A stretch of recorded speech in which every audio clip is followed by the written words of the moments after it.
The Shadow over INNSMOUTH.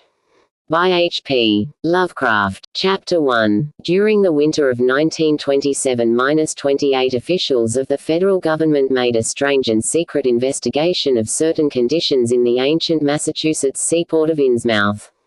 The public first learned of it in February, when a vast series of raids and arrests occurred, followed by the deliberate burning and dynamiting, under suitable precautions, of an enormous number of crumbling, worm-eaten, and supposedly empty houses along the abandoned waterfront. Uninquiring souls let this occurrence pass as one of the major clashes in a spasmodic war on liquor. Keener news followers, however, wondered at the prodigious number of arrests, the abnormally large force of men used in making them, and the secrecy surrounding the disposal of the prisoners. No trials, or even definite charges were reported, nor were any of the captives seen thereafter in the regular jails of the nation. There were vague statements about disease and concentration camps, and later about dispersal in various naval and military prisons, but nothing positive ever developed. INNSMOUTH itself was left almost depopulated, and it is even now only beginning to show signs of a sluggishly revived existence. Complaints from many liberal organizations were met with long confidential discussions, and representatives were taken on trips to certain camps and prisons. As a result, these societies became surprisingly passive and reticent. Newspaper men were harder to manage, but seemed largely to cooperate with the government in the end. Only one paper, a tabloid always discounted because of its wild policy, mentioned the deep-diving submarine that discharged torpedoes downward in the marine abyss just beyond Devil Reef. That item, gathered by chance in a haunt of sailors, seemed indeed rather far-fetched, since the low, black reef lay a full mile and a half out from INNSMOUTH harbor. People around the country and in the nearby towns muttered a great deal among themselves, but said very little to the outer world. They had talked about dying and half-deserted INNSMOUTH for nearly a century, and nothing new could be wilder or more hideous than what they had whispered and hinted at years before. Many things had taught them secretiveness, and there was no need to exert pressure on them. Besides, they really knew little, for wide salt marshes, desolate and unpeopled, kept neighbors off from INNSMOUTH on the landward side. But at last I am going to defy the ban on speech about this thing. Results, I am certain, are so thorough that no public harm save a shock of repulsion could ever accrue from a hinting of what was found by those horrified men at INNSMOUTH. Besides, what was found might possibly have more than one explanation. I do not know just how much of the whole tale has been told even to me, and I have many reasons for not wishing to probe deeper. For my contact with this affair has been closer than that of any other layman, and I have carried away impressions which are yet to drive me to drastic measures. It was I who fled frantically out of INNSMOUTH in the early morning hours of July 16, 1927, and whose frightened appeals for government inquiry and action brought on the whole reported episode. I was willing enough to stay mute while the affair was fresh and uncertain, but now that it is an old story, with public interest and curiosity gone, I have an odd craving to whisper about those few frightful hours in that ill-rumored and evilly shadowed seaport of death and blasphemous abnormality. The mere telling helps me to restore confidence in my own faculties, to reassure myself that I was not the first to succumb to a contagious nightmare. Hallucination. It helps me, too, in making up my mind regarding a certain terrible step which lies ahead of me. I never heard of INNSMOUTH till the day before I saw it for the first and, so far, last time. I was celebrating my coming of age by a tour of New England, sightseeing, antiquarian, and genealogical, and had planned to go directly from ancient Newburyport to Arkham, whence my mother's family was derived. I had no car, but was traveling by train, trolley and motorcoach, always seeking the cheapest possible route. In Newburyport they told me that the steam train was the thing to take to Arkham, and it was only at the station ticket office, when I demurred at the high fare, that I learned about INNSMOUTH. The stout, shrewd-faced agent, whose speech showed him to be no local man, seemed sympathetic toward my efforts at economy, and made a suggestion that none of my other informants had offered. "You could take that old bus, I suppose," he said with a certain hesitation, "but it ain't thought much of hereabouts. It goes through INNSMOUTH. You may have heard about that, and so the people don't like it. Run by an INNSMOUTH fellow, Joe Sargent, but never gets any custom from here, or Arkham either, I guess. Wonder it keeps running at all. I suppose it's cheap enough, but I never see more'n 2 or 3 people in it, nobody but those INNSMOUTH folk. Leaves the square, front of Hammond's drugstore, at 10 a.m. and 7 p.m. unless they've changed lately. Looks like a terrible rattletrap. I've never been on it. That was the first I ever heard of shadowed INNSMOUTH. Any reference to a town not shown on common maps or listed in recent guidebooks would have interested me, and the agent's odd manner of allusion roused something like real curiosity. A town able to inspire such dislike in its neighbors, I thought, must be at least rather unusual, and worthy of a tourist's attention.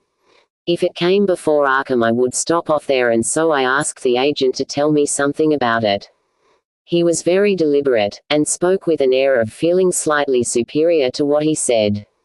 INNSMOUTH. Well, it's a queer kind of a town down at the mouth of the Manaxet.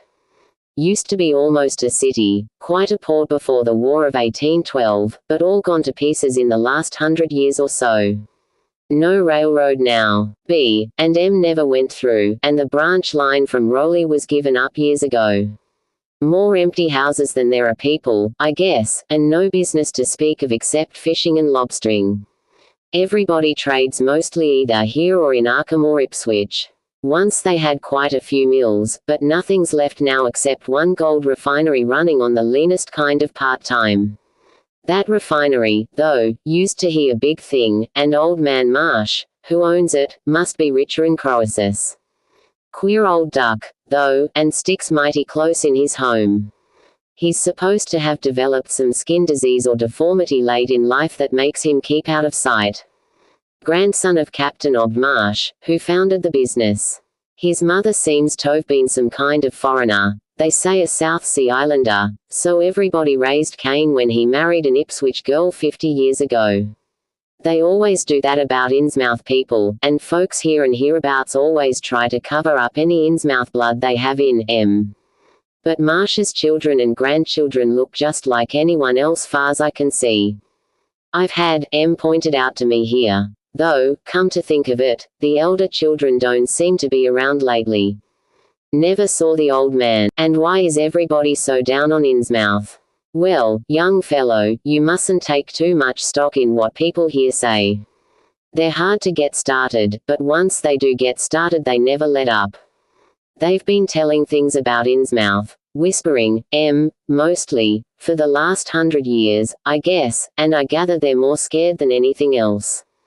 Some of the stories would make you laugh, about old Captain Marsh driving bargains with the devil and bringing imps out of hell to live in INNSMOUTH, or about some kind of devil worship and awful sacrifices in some place near the wharves that people stumbled on around 1845 or thereabouts.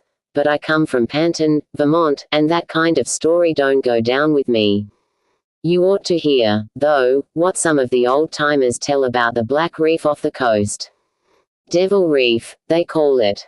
It's well above water a good part of the time, and never much below it, but at that you could hardly call it an island. The story is that there's a whole legion of devils seen sometimes on that reef, sprawled about, or darting in and out of some kind of caves near the top. It's a rugged, uneven thing, a good bit over a mile out, and toward the end of shipping days sailors used to make big detours just to avoid it. That is, sailors that didn't hail from INNSMOUTH. One of the things they had against old Captain Marsh was that he was supposed to land on it sometimes at night when the tide was right. Maybe he did, for I dare say the rock formation was interesting, and it's just barely possible he was looking for pirate loot and maybe finding it, but there was talk of his dealing with demons there. Fact is, I guess on the whole it was really the captain that gave the bad reputation to the reef. That was before the big epidemic of 1846, when over half the folks in INNSMOUTH was carried off. They never did quite figure out what the trouble was, but it was probably some foreign kind of disease brought from China or somewhere by the shipping.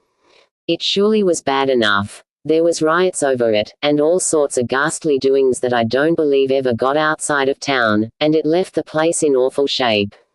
Never came back. There can't be more than 300 or 400 people living there now. But the real thing behind the way folks feel is simply race prejudice, and I don't say I'm blaming those that hold it. I hate those INNSMOUTH folks myself, and I wouldn't care to go to their town. I suppose you know, though I can see you're a Westerner by your talk, what a lot our New England ships used to have to do with queer ports in Africa, Asia, the South Seas, and everywhere else, and what queer kinds of people they sometimes brought back with them. You've probably heard about the Salem man that came home with a Chinese wife, and maybe you know there's still a bunch of Fiji Islanders somewhere around Cape Cod. Well, there must be something like that back of the INNSMOUTH people. The place always was badly cut off from the rest of the country by marshes and creeks, and we can't be sure about the ins and outs of the matter, but it's pretty clear that old Captain Marsh must have brought home some odd specimens when he had all three of his ships in commission back in the 20s and 30s. There certainly is a strange kind of streak in the INNSMOUTH folks today. I don't know how to explain it, but it sort of makes you crawl. You'll notice a little in Sargent if you take his bus. Some of them have queer narrow heads with flat noses and bulgy, starry eyes that never seem to shut, and their skin ain't quite right. Rough and scabby, and the sides of the necks are all shriveled or creased up. Get bald, too, very young. The older fellows look the worst. Fact is, I don't believe I've ever must die of looking in the glass. Animals hate them. They used to have lots of horse trouble before the autos came in. Nobody around here or in Arkham or Ipswich will have anything to do with them, and they act kind of offish themselves when they come to town or when anyone tries to fish on their grounds. Queer how fish are always thick off INNSMOUTH Harbour when there ain't any anywhere else around, but just try to fish there yourself and see how the folks chase you off. Those people used to come here on the railroad, walking and taking the train at Rowley after the branch was dropped, but now they use that bus. Yes, there's a hotel in INNSMOUTH, called the Gilman House, but I don't believe it can amount to much. I wouldn't advise you to try it. Better stay over here and take the 10 o'clock bus tomorrow morning, then you can get an evening bus there for Arkham at 8 o'clock. There was a factory inspector who stopped at the Gilman a couple of years ago and he had a lot of unpleasant hints about the place. Seems they get a queer crowd there, for this fellow heard voices in other rooms, though most of them was empty. That gave him the shivers. It was foreign talk, he thought, but he said the bad thing about it was the kind of voice that sometimes spoke. It sounded so unnatural, slopping like, he said, that he didn't dare undress and go to sleep. Just waited up and lit out the first thing in the morning. The talk went on most all night. This fellow, Casey, his name was, had a lot to say about how the INNSMOUTH folk watched him and seemed kind of on guard. He found the Marsh refinery a queer place. It's in an old mill on the lower falls of the Manaxet. What he said tallied up with what I'd heard. Books in bad shape, and no clear account of any kind of dealings. You know, it's always been a kind of mystery where the Marshes get the gold they refine. They've never seemed to do much buying in that line, but years ago they shipped out an enormous lot of ingots. Used to be talk of a queer foreign kind of jewelry that the sailors and refinery men sometimes sold on the sly, or that was seen once or twice on some of the Marsh women folks. People allowed maybe old Captain Ob traded for it in some heathen port, especially since he always ordered stacks of glass beads and trinkets such as seafaring men used to get for native trade. Others thought and still think he'd found an old pirate cache out on Devil Reef.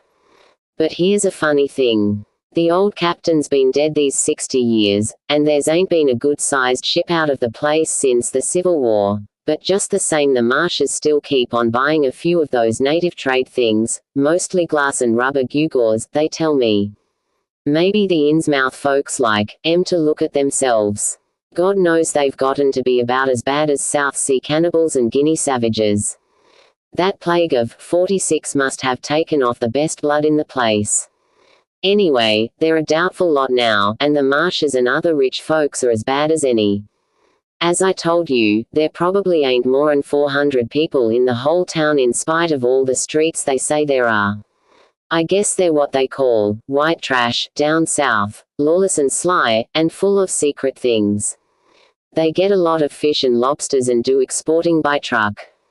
Queer how the fish swarm right there and nowhere else. Nobody can ever keep track of these people, and state school officials and census men have a devil of a time. You can bet that prying strangers ain't welcome around INNSMOUTH. I've heard personally of more than one business or government man that's disappeared there, and there's loose talk of one who went crazy and is out at Danvers now.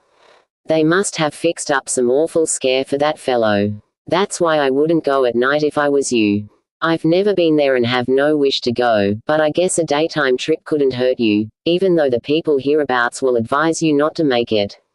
If you're just sightseeing, and looking for old-time stuff, INNSMOUTH ought to be quite a place for you. And so I spent part of that evening at the Newburyport Public Library looking up data about INNSMOUTH.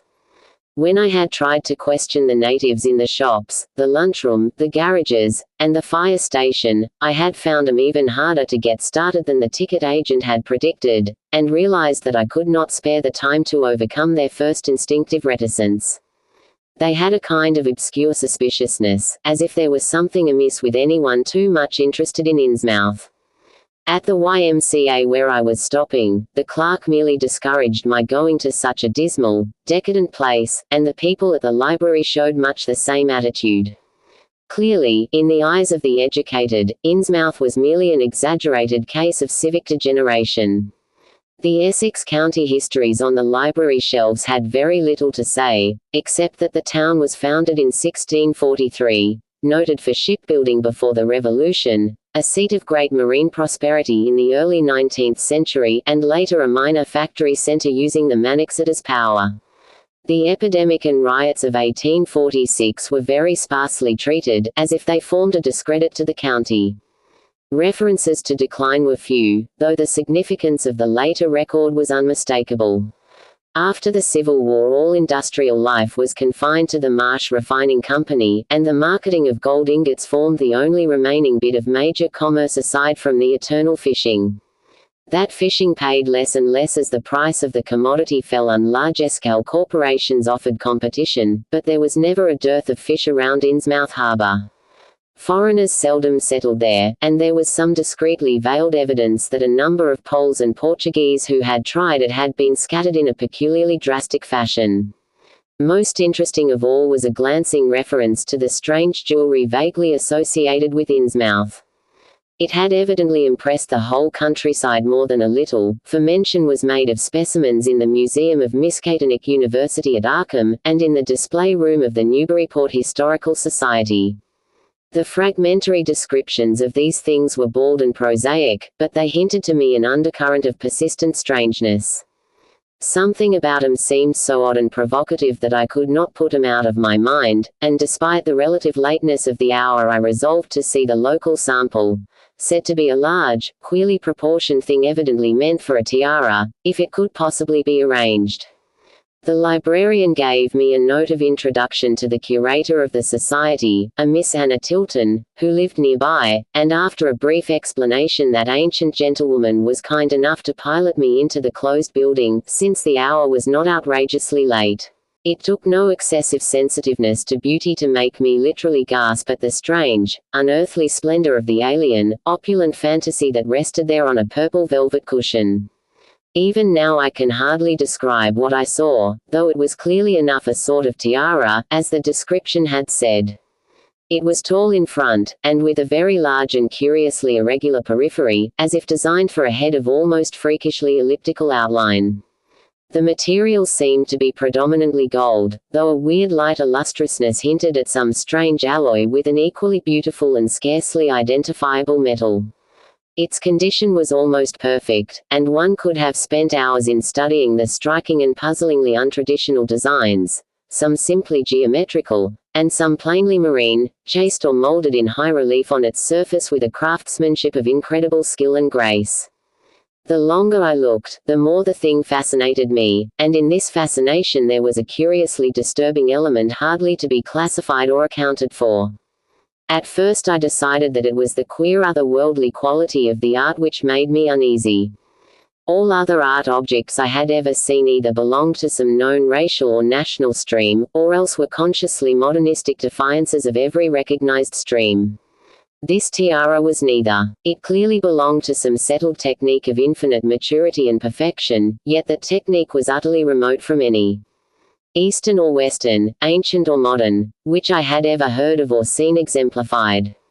It was as if the workmanship were that of another planet. However, I soon saw that my uneasiness had a second and perhaps equally potent source residing in the pictorial and mathematical suggestion of the strange designs. The patterns all hinted of remote secrets and unimaginable abysses in time and space, and the monotonously aquatic nature of the reliefs became almost sinister. Among these reliefs were fabulous monsters of abhorrent grotesqueness and malignity, half ichthyich and half batrachian in suggestion, which one could not dissociate from a certain haunting and uncomfortable sense of pseudo-memory, as if they called up some image from deep cells and tissues whose retentive functions are wholly primal and awesomely ancestral. At times I fancied that every contour of these blasphemous fish-frogs was overflowing with the ultimate quintessence of unknown and inhuman evil. In odd contrast to the tiara's aspect was its brief and prosy history as related by Miss Tilton. It had been pawned for a ridiculous sum at a shop in State Street in 1873, by a drunken INNSMOUTH man shortly afterward killed in a brawl. The Society had acquired it directly from the pawnbroker, at once giving it a display worthy of its quality. It was labeled as of probable East Indian or Indo-Chinese provenance, though the attribution was frankly tentative. Miss Tilton, comparing all possible hypotheses regarding its origin and its presence in New England, was inclined to believe that it formed part of some exotic pirate horde discovered by old Captain Ob Marsh. This view was surely not weakened by the insistent offers of purchase at a high price which the Marshes began to make as soon as they knew of its presence, and which they repeated to this day despite the Society's unvarying determination not to sell. As the good lady showed me out of the building, she made it clear that the pirate theory of the Marsh fortune was a popular one among the intelligent people of the region. Her own attitude were partly justified by a peculiar secret cult which had gained force there and engulfed all the Orthodox churches. It was called, she said, the Esoteric Order of Dagon, and was undoubtedly a debased, quasi-pagan thing imported from the East a century before, at a time when the INNSMOUTH fisheries seemed to be going barren. Its persistence among a simple people was quite natural in view of the sudden and permanent return of abundantly fine fishing, and it soon came to be the greatest influence in the town, replacing Freemasonry altogether and taking up headquarters in the old Masonic Hall on New Church Green. All this, to the pious Miss Tilton, formed an excellent reason for shunning the ancient town of decay and desolation, but to me it was merely a fresh incentive.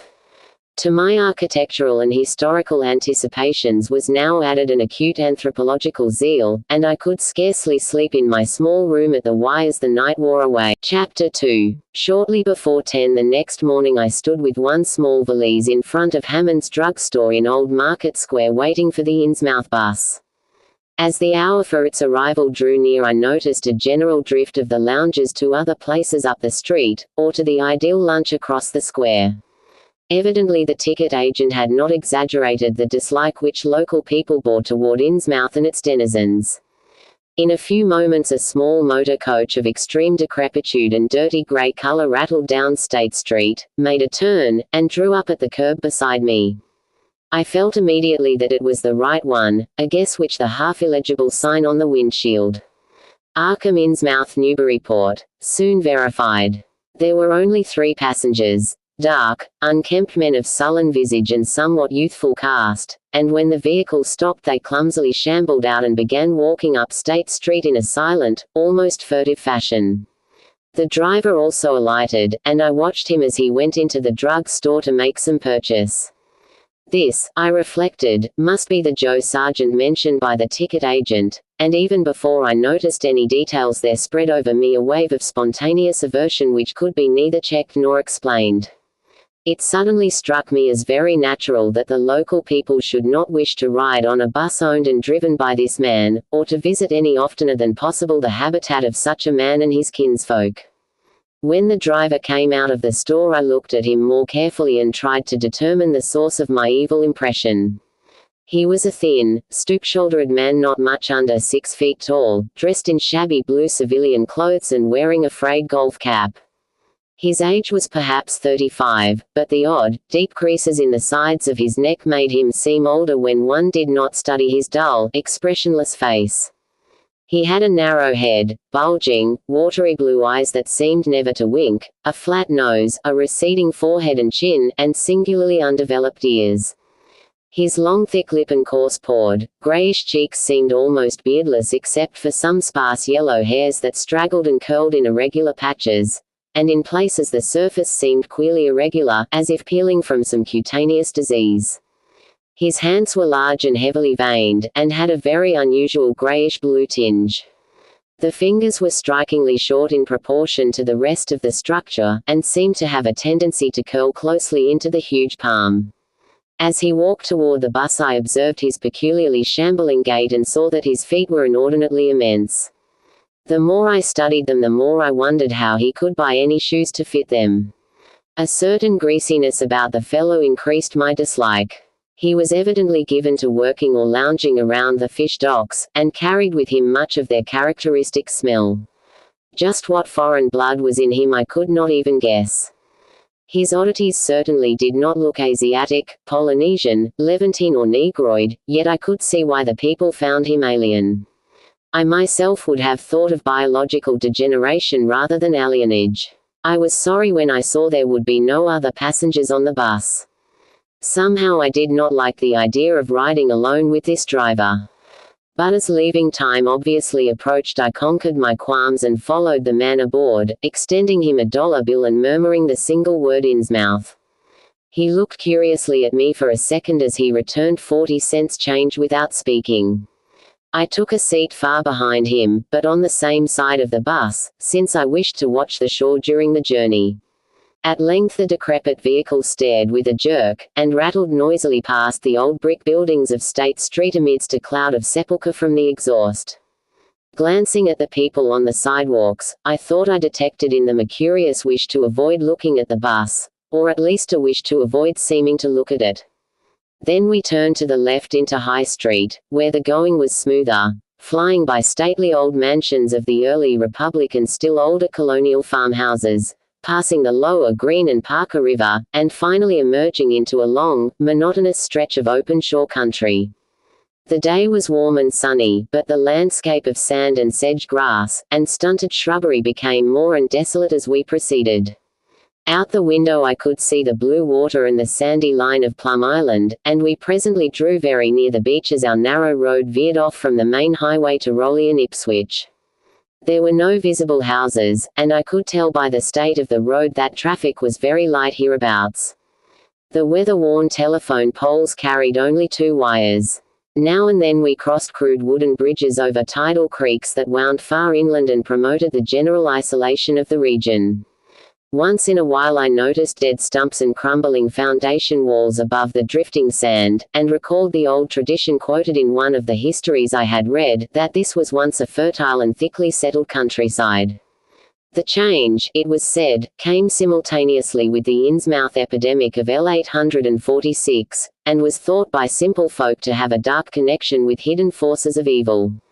Actually, it was caused by the unwise cutting of woodlands near the shore, which robbed the soil of the best protection and opened the way for waves of windblown sand.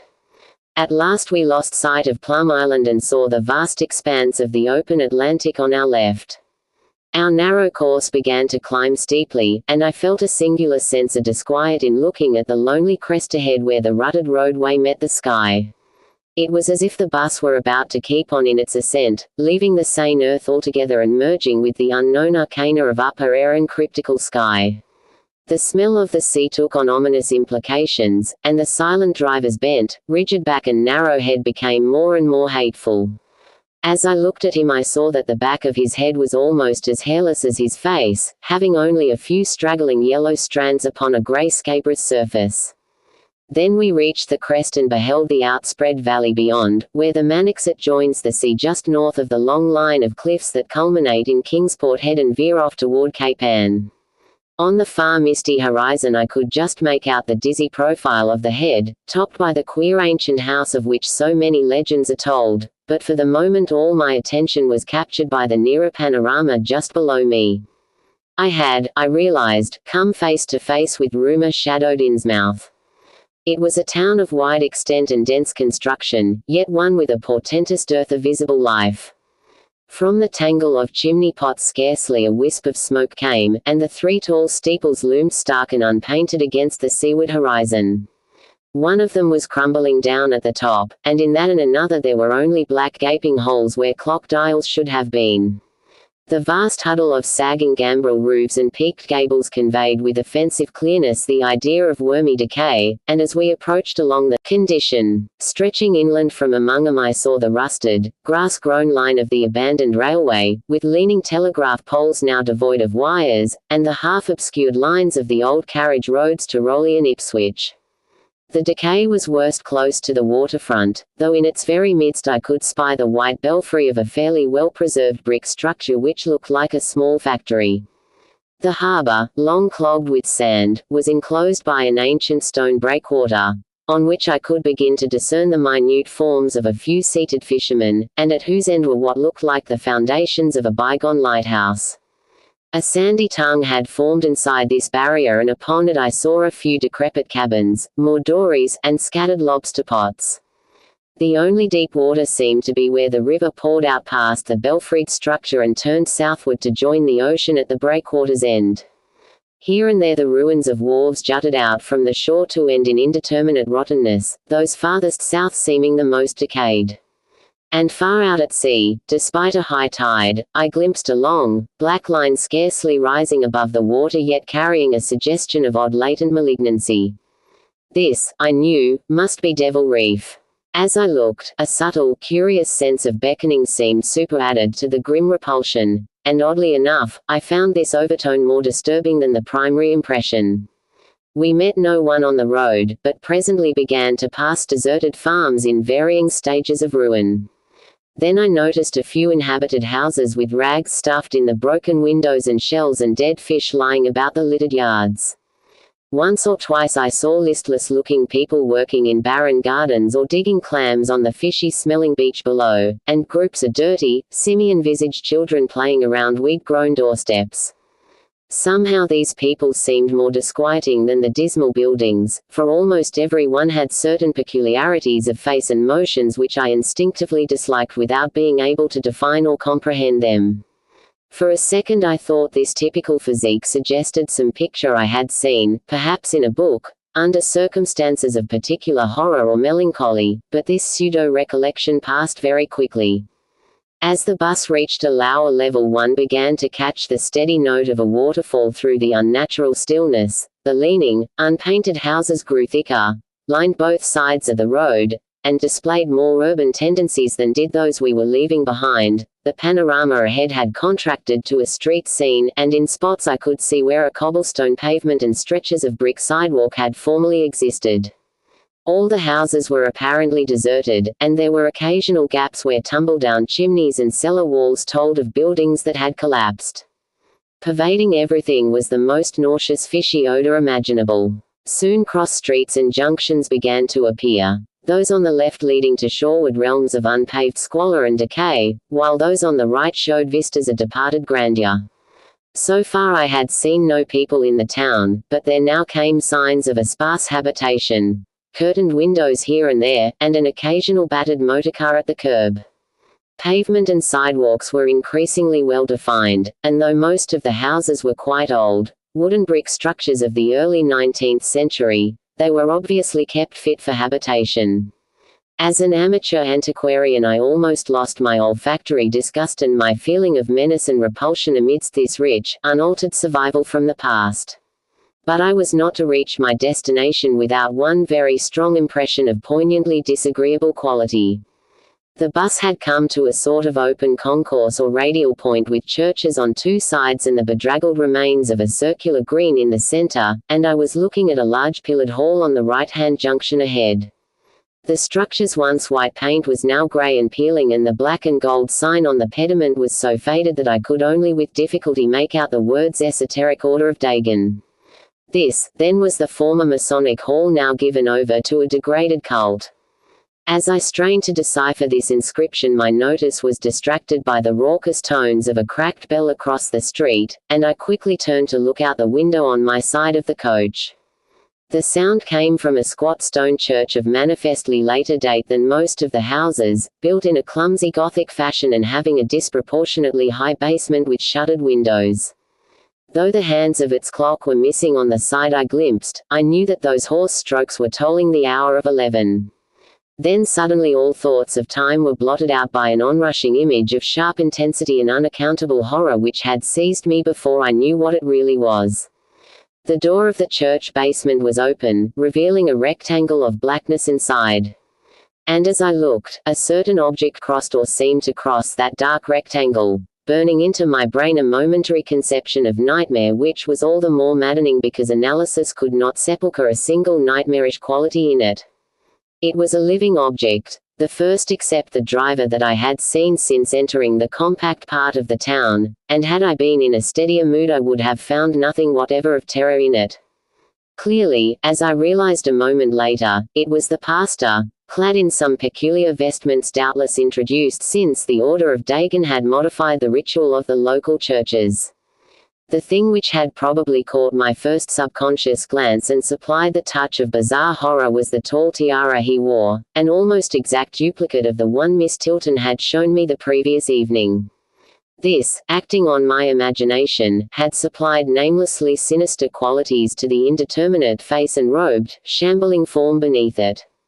There was not, I soon decided, any reason why I should have felt that shuddering touch of evil pseudo-memory. Was it not natural that a local mystery cult should adopt among its regimentals an unique type of headdress made familiar to the community in some strange way, perhaps as treasure trove? A very thin sprinkling of repellent-looking youngish people now became visible on the sidewalks, lone individuals, and silent knots of 2 or 3. The lower floors of the crumbling houses sometimes harbored small shops with dingy signs, and I noticed a parked truck or two as we rattled along. The sound of waterfalls became more and more distinct, and presently I saw a fairly deep river gorge ahead, spanned by a wide, iron-railed highway bridge beyond which a large square opened out. As we clanked over the bridge I looked out on both sides and observed some factory buildings on the edge of the grassy bluff or part way down. The water far below was very abundant, and I could see 2 vigorous sets of falls upstream on my right and at least one downstream on my left. From this point the noise was quite deafening. Then we rolled into the large semicircular square across the river and drew up on the right-hand side in front of a tall, cupola-crowned building with remnants of yellow paint and with a half-effaced sign proclaiming it to be the Gilman House. I was glad to get out of that bus, and at once proceeded, remembering that odd things had been noticed in this hotel. Instead, I strolled out on the square, from which the bus had already gone, and studied the scene minutely and appraisingly.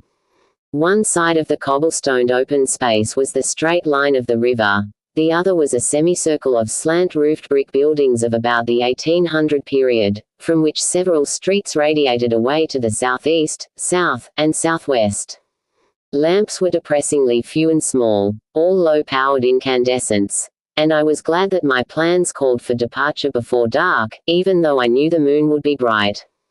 The buildings were all in fair condition, and included perhaps a dozen shops in current operation, of which one was a grocery of the first national chain, others a dismal restaurant, a drug store, and a wholesale fish dealer's office, and still another, at the eastward extremity of the square near the river, an office of the town's only industry, the Marsh Refining Company. There were perhaps 10 people visible, and 4 or 5 automobiles and motor trucks stood scattered about. I did not need to be told that this was the civic center of INNSMOUTH. Eastward I could catch blue glimpses of the harbor, against which rose the decaying remains of 3 once beautiful Georgian steeples. And toward the shore on the opposite bank of the river I saw the white belfry surmounting what I took to be the Marsh Refinery.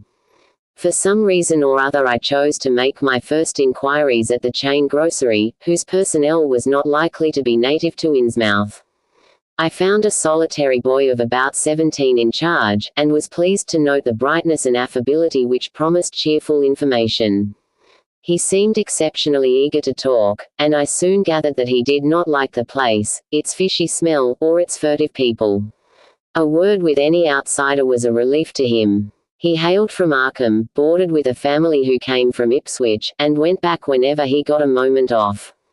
His family did not like him to work in INNSMOUTH, but the chain had transferred him there and he did not wish to give up his job. There was, he said, no public library or chamber of commerce in INNSMOUTH, but I could probably find my way about. The street I had come down was Federal. West of that were the fine old residence streets. Broad, Washington, Lafayette, and Adams, and east of it were the shoreward slums. It was in these slums, along Main Street, that I would find the old Georgian churches, but they were all long abandoned. It would be well not to make oneself too conspicuous in such neighborhoods, especially north of the river, since the people were sullen and hostile. Some strangers had even disappeared. Certain spots were almost forbidden territory, as he had learned at considerable cost. One must not, for example, linger much around the Marsh refinery, or around any of the still used churches, or around the pillared order of Dagon Hall at New Church Green. Those churches were very odd, all violently disavowed by their respective denominations elsewhere, and apparently using the queerest kind of ceremonials and clerical vestments. Their creeds were heterodox and mysterious, involving hints of certain marvelous transformations leading to bodily immorality, of a sort, on this earth.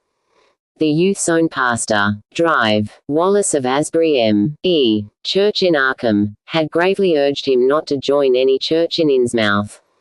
As for the INNSMOUTH people, the youth hardly knew what to make of them. They were as furtive and seldom seen as animals that live in burrows, and one could hardly imagine how they passed the time apart from their desultory fishing. Perhaps, judging from the quantities of bootleg liquor they consumed, they lay for most of the daylight hours in an alcoholic stupor. They seemed sullenly banded together in some sort of fellowship and understanding, despising the world as if they had access to other and preferable spheres of entity. Their appearance, especially those staring, unwinking eyes which one never saw shut, was certainly shocking enough, and their voices were disgusting. It was awful to hear them chanting in their churches at night, and especially during their main festivals or revivals, which fell twice a year on April 30th and October 31st Street. They were very fond of the water, and swam a great deal in both river and harbor. Swimming races out to Devil Reef were very common, and everyone in sight seemed well able to share in this arduous sport. When one came to think of it, it was generally only rather young people who were seen about in public, and of these the oldest were apt to be the most tainted-looking. When exceptions did occur, they were mostly persons with no trace of aberrancy, like the old clerk at the hotel. One wondered what became of the bulk of the older folk, and whether the INNSMOUTH look were not a strange and insidious disease phenomenon which increased its hold as years advanced. Only a very rare affliction, of course, could bring about such vast and radical anatomical changes in a single individual after maturity, changes invoking osseous factors as basic as the shape of the skull. But then, even this aspect was no more baffling and unheard of than the visible features of the malady as a whole. It would be hard, the youth implied, to form any real conclusions regarding such a matter, since one never came to know the natives personally no matter how long one might live in INNSMOUTH. The youth was certain that many specimens even worse than the worst visible ones were kept locked indoors in some places. People sometimes heard the queerest kind of sounds. The tottering waterfront hovels north of the river were reputedly connected by hidden tunnels, being thus a veritable warren of unseen abnormalities. What kind of foreign blood, if any, these beings had, it was impossible to tell. They sometimes kept certain especially repulsive characters out of sight when government and others from the outside world came to town. It would be of no use, my informant said, to ask the natives anything about the place. The only one who would talk was a very aged but normal-looking man who lived at the poorhouse on the north rim of the town and spent his time walking about or lounging around the fire station. This hoary character, Zadok Allen, was 96 years old and somewhat touched in the head, besides being the town drunkard.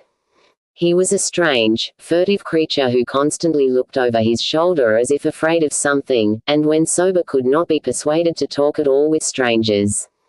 He was, however, unable to resist any offer of his favorite poison, and once drunk would furnish the most astonishing fragments of whispered reminiscence. After all, though, little useful data could be gained from him, since his stories were all insane, incomplete hints of impossible marvels and horrors which could have no source save in his own disordered fancy. Nobody ever believed him, but the natives did not like him to drink and talk with strangers, and it was not always safe to be seen questioning him. It was probably from him that some of the wildest popular whispers and delusions were derived. Several non-native residents had reported monstrous glimpses from time to time, but between old Zadok's tales and the malformed inhabitants it was no wonder. As for business, the abundance of fish was certainly almost uncanny, but the natives were taking less and less advantage of it. Moreover, prices were falling and competition was growing. Of course, the town's real business was the refinery, whose commercial office was on the square only a few doors east of where we stood. Old Man Marsh was never seen, but sometimes went to the works in a closed, curtained car. There were all sorts of rumors about how Marsh had come to look. He had once been a great dandy, and people said he still wore the frock-coated finery of the Edwardian age curiously adapted to certain deformities. His son had formerly conducted the office in the square, but latterly they had been keeping out of sight a good deal and leaving the brunt of affairs to the younger generation. The sons and their sisters had come to look very queer, especially the elder ones, and it was said that their health was failing. One of the Marsh daughters was a repellent, reptilian-looking woman who wore an excess of weird jewelry clearly of the same exotic tradition as that to which the strange tiara belonged. My informant had noticed it many times, and had heard it spoken of as coming from some secret horde, either of pirates or of demons. The clergymen, or priests, or whatever they were called nowadays, also wore this kind of ornament as a headdress, but one seldom caught glimpses of them. Other specimens the youth had not seen, though many were rumored to exist around INNSMOUTH. The Marshes, together with the other three gently bred families of the town, the Waits, the Gilmans, and the Elliots, were all very retiring. They lived in immense houses along Washington Street, and several were reputed to harbor in concealment certain living kinsfolk whose personal aspect forbade public view, and whose deaths had been reported and recorded. Warning me that many of the street signs were down, the youth drew for my benefit a rough but ample and painstaking sketch map of the town's salient features. After a moment's study I felt sure that it would be of great help, and pocketed it with profuse thanks. Disliking the dinginess of the single restaurant I had seen, I bought a fair supply of cheese crackers and ginger wafers to serve as a lunch later on.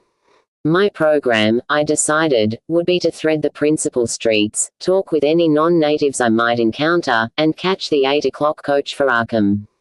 The town, I could see, formed a significant and exaggerated example of communal decay, but being no sociologist I would limit my serious observations to the field of architecture.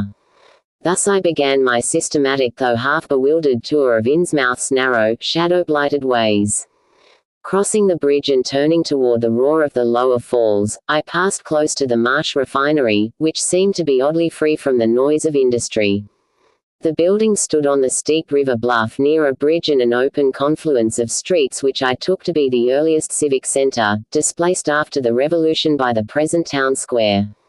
Recrossing the gorge on the Main Street Bridge, I struck a region of utter desertion which somehow made me shudder. Collapsing huddles of gambrel roofs formed a jagged and fantastic skyline, above which rose the ghoulish, decapitated steeple of an ancient church. Some houses along windows stared so spectrally that it took courage to turn eastward toward the waterfront. Certainly, the terror of a deserted house swells in geometrical rather than arithmetical progression as houses multiply to form a city of stark desolation.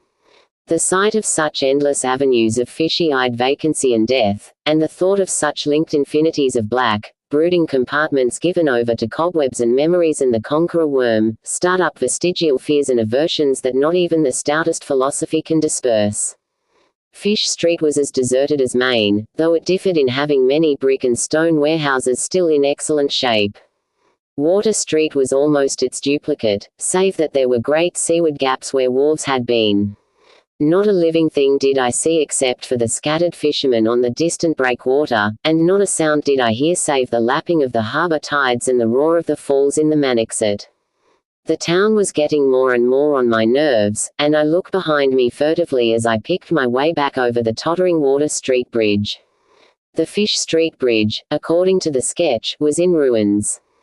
North of the river there were traces of squalid life. Active fish-packing houses in Water Street, smoking chimneys and patched roofs here and there, occasional sounds from indeterminate sources, and infrequent shambling forms in the dismal streets and unpaved lanes, but I seemed to find this even more oppressive than the southerly desertion.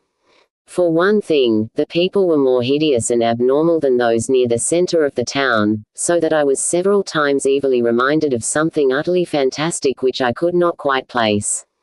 Undoubtedly the alien strain in the INNSMOUTH folk was stronger here than farther inland. Unless, indeed, the INNSMOUTH look were a disease rather than a blood stain, in which case this district might be held to harbour the more advanced cases. One detail that annoyed me was the distribution of the few faint sounds I heard. They ought naturally to have come wholly from the visibly inhabited houses, yet in reality were often strongest inside the most rigidly boarded-up facades. There were creakings, scurryings, and hoarse doubtful noises, and I thought uncomfortably about the hidden tunnels suggested by the grocery boy. Suddenly I found myself wondering what the voices of those denizens would be like. I had heard no speech so far in this quarter, and was unaccountably anxious not to do so. Pausing only long enough to look at two fine but ruinous old churches at Main and Church Streets, I hastened out of that vile waterfront slum. My next logical goal was New Church Green, but somehow or other I could not bear to repass the church in whose basement I had glimpsed the inexplicably frightening form of that strangely diademed priest or pastor.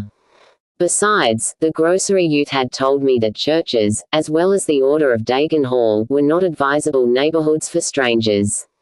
Accordingly I kept north along Main to Martin, then turning inland, crossing Federal Street safely north of the Green, and entering the decayed patrician neighborhood of Northern Broad, Washington, Lafayette, and Adams Streets. Though these stately old avenues were ill-surfaced and unkempt, their elm-shaded dignity had not entirely departed. Mansion after mansion claimed my gaze.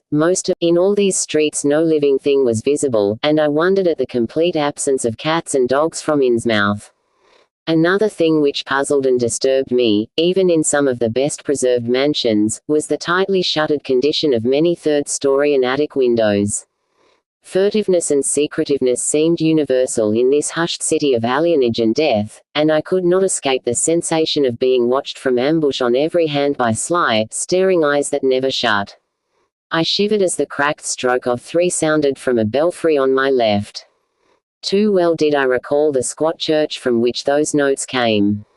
Following Washington Street toward the river, I now faced a new zone of former industry and commerce, noting the ruins of a factory ahead, and seeing others, with the traces of an old railway station and covered railway bridge beyond, up the gorge on my right. The uncertain bridge now before me was posted with a warning sign, but I took the risk and crossed again to the south bank where traces of life reappeared. Furtive, shambling creatures stared cryptically in my direction, and more normal faces eyed me coldly and curiously. INNSMOUTH was rapidly becoming intolerable, and I turned down Payne Street toward the square in the hope of getting some vehicle to take me to Arkham before the still distant starting time of that sinister bus. It was then that I saw the tumble-down fire station on my left, and noticed the red-faced, bushy-bearded, watery-eyed old man in nondescript rags who sat on a bench in front of it talking with a pair of unkempt but not abnormal-looking firemen. This, of course, must be Zadok Allen, the half-crazed, licorice. Chapter 3. It must have been some imp of the perverse, or some sardonic pull from dark, hidden sources, which made me change my plans as I did. I had long before resolved to limit my observations to architecture alone, and I was even then hurrying toward the square in an effort to get quick transportation out of this festering city of death and decay. but the sight of old Zadok Allen set up new currents in my mind and made me slacken my pace uncertainly. I had been assured that the old man could do nothing but hint at wild, disjointed, and incredible legends, and I had been warned that the natives made it unsafe to be seen talking with him. Yet the thought of this aged witness to the town's decay, with memories going back to the early days of ships and factories, was a lure that no amount of reason could make me resist. After all, the strangest and maddest of myths are often merely symbols or allegories based upon truth, and old Zadok must have seen everything which went on around INNSMOUTH for the last 90 years. Curiosity flared up beyond sense and caution, and in my youthful egotism I fancied I might be able to sift a nucleus of real history from the confused, extravagant outpouring I would probably extract with the aid of raw whiskey. I knew that I could not accost him then and there, for the firemen would surely notice and object. Instead, I reflected, I would prepare by getting some bootleg liquor at a place where the grocery boy had told me it was plentiful. Then I would loaf near the fire station in apparent casualness, and fall in with old Zadok after he had started on one of his frequent rambles. The youth had said that he was very restless, seldom sitting around the station for more than an hour or two at a time. A quart bottle of whiskey was easily, though not cheaply, obtained in the rear of a dingy variety store just off the square in Elliott Street. The dirty-looking fellow who waited on me had a touch of the staring INNSMOUTH look, but was quite civil in his way, being perhaps used to the custom of such convivial strangers, truckmen, gold buyers, and the like, as were occasionally in town. Re-entering the square I saw that luck was with me, for, shuffling out of Payne Street around the corner of the Gilman house, I glimpsed nothing less than the tall, lean, tattered form of old Zadok Allen himself. In accordance with my plan, I attracted his attention by brandishing my newly purchased bottle, and soon realized that he had begun to shuffle wistfully after me as I turned into Waite Street on my way to the most deserted region one could think of. I was steering my course by the map the grocery boy had prepared, and was aiming for the wholly abandoned stretch of southern waterfront which I had previously visited. The only people in sight there had been the fishermen on the distant breakwater, and by going a few squares south I could get beyond the range of these, finding a pair of seats on some abandoned wharf and being free to question old Zadok unobserved for an indefinite time. Before I reached Main Street I could hear a faint and wheezy "Hey, mister," behind me, and I presently allowed the old man to catch up and take copious pulls from the quart bottle. I began putting out feelers as we walked amidst the omnipresent desolation and crazily tilted ruins, but found that the aged tongue did not loosen as quickly as I had expected. At length I saw a grass-grown opening toward the sea between crumbling brick walls, with the weedy length of an earthened masonry wharf projecting beyond. Piles of moss-covered stones near. The water promised tolerable seats, and the scene was sheltered from all possible view by a ruined warehouse on the north. Here, I thought, was the ideal place for a long secret colloquy, so I guided my companion down the lane and picked out spots to sit in among the mossy stones. The air of death and desertion was ghoulish, and the smell of fish almost insufferable, but I was resolved to let nothing deter me. About 4 hours remained for conversation if I were to catch the 8 o'clock coach for Arkham, and I began to dole out more liquor to the ancient tippler, meanwhile eating my own frugal lunch. In my donations I was careful not to overshoot the mark, for I did not wish Zadok's vinous garrulousness to pass into a stupor. After an hour his furtive taciturnity showed signs of disappearing, but much to my disappointment he still sidetracked my questions about INNSMOUTH and its shadow-haunted past. He would babble of current topics, revealing a wide acquaintance with newspapers and a great tendency to philosophize in a sententious village fashion. Toward the end of the second hour I feared my quart of whiskey would not be enough to produce results, and was wondering whether I had better leave old Zadok and go back for more. Just then, however, chance made the opening which my questions had been unable to make, and the wheezing ancient's rambling took a turn that caused me to lean forward and listen alertly. My back was toward the fishy-smelling sea, but he was facing it, and something or other had caused his wandering gaze to light on the low, distant line of Devil Reef, then showing plainly and almost fascinatingly above the waves. The sight seemed to displease him, for he began a series of weak curses which ended in a confidential whisper and a knowing leer. He bent toward me, took hold of my coat lapel, and hissed out some hints that could not be mistaken. "Thar's whar it all begun, that cursed place of all wickedness whar the deep water starts. Gate o' hell, sheer drop down to a bottom no sound and line kin tech. Ol' Cap'n Ob done it, him that found out more and was good ver him in the South Sea Islands. Everybody was in a bad way them days. Trade fallen off, mills lossin' business. Even the new ones, and the best of our menfolks killed a privateerin' in the War of 1812 or lost with the Elizabeth brig and the Ranger scow, both on Gilman Venters. Ob Marsh he had 3 ships afloat, Brigantine Columby, Brig Hefty, and Bark Sumatry Queen. He was the only one as kept on with the East Indian Pacific trade, though Esdras Martin's barkentine Malay bride made a venture as late as 28. Never was nobody like Cap'n Ob, old limo Satan. Hey, I kin mind him tellin' about foreign parts, and callin' all the folks stupid for goin' to Christian meetin' and bearin' their burdens meek and lowly. Says they'd oughter git better gods like some o' the folks in the Ingies, gods as ud bring good fishin' in return for their sacrifices, and ud really answer folks' prayers. Matt Elliott his fust mate, talked a lot too, only he was arguin' folks as doin' any heathen things.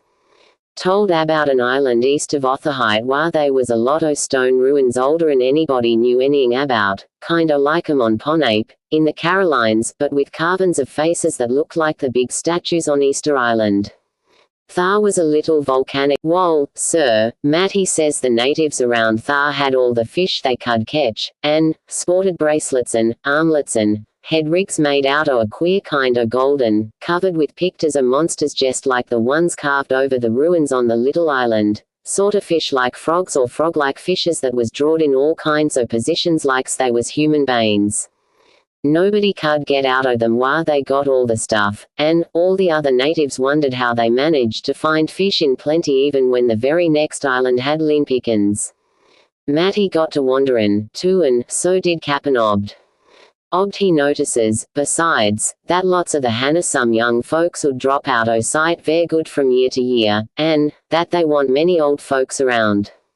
Also, he thinks some of the folks looked in queer even for Carnackies.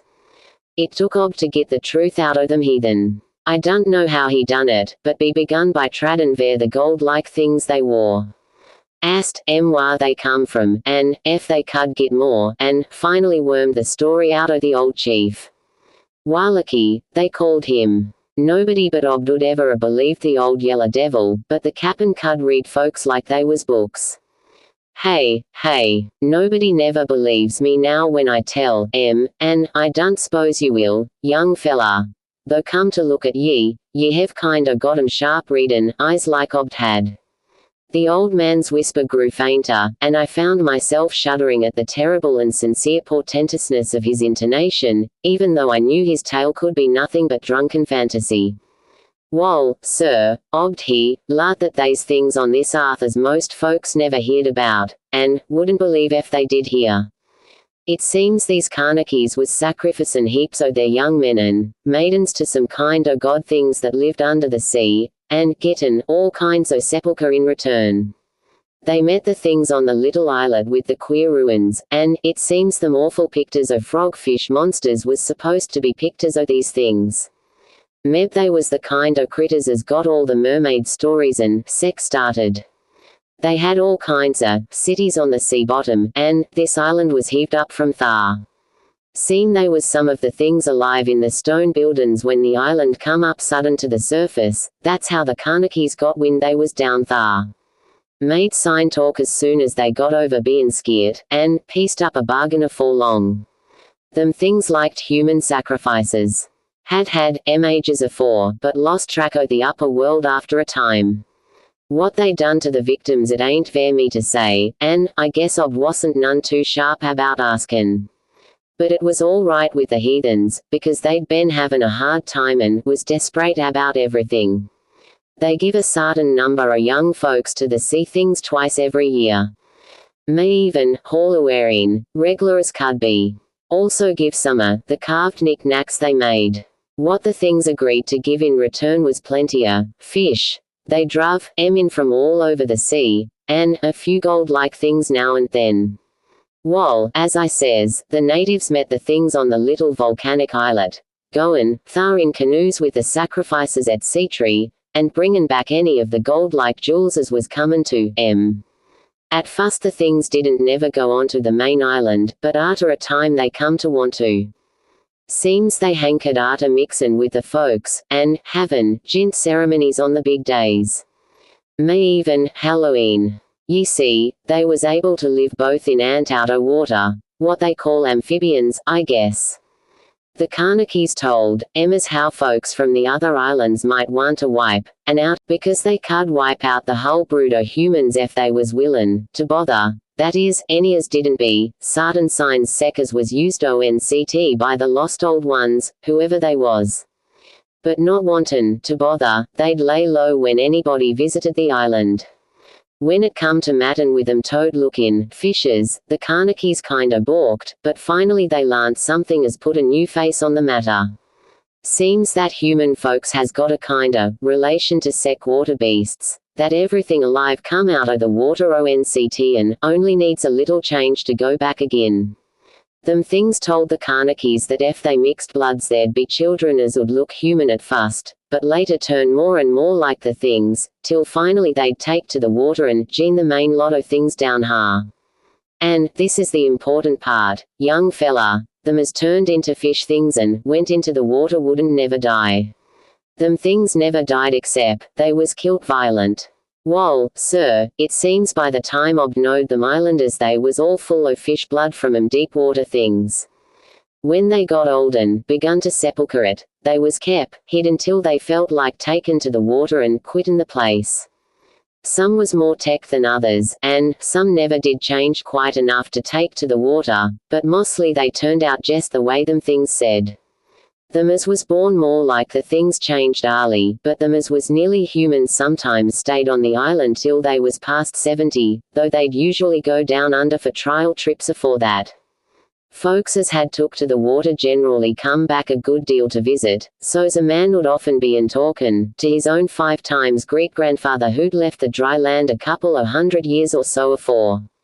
Everybody got out o' the idea o' dyin', except in canoe wars with the other islanders, or as sacrifices to the sea gods down below, or from snakebite or plague or sharp gallopin' ailments or somethin' afore they could take to the water, but simply looked forward to a kind o' change that warn't a bit horrible arter a while. They thought what they'd got was well worth all they'd had to give up, and I guess Ob kinda come to think the same hisself when he chewed over old Wallaker's story a bit. Wallaki, though, was one of the few as hadn't got none of the fish blood, bane of a royal line that intermarried with royal lines on other islands. Wallaki he showed Obd a lot of rites and incantations as had to do with the sea things, and let him see some o' the folks in the villages had changed a lot from human shape.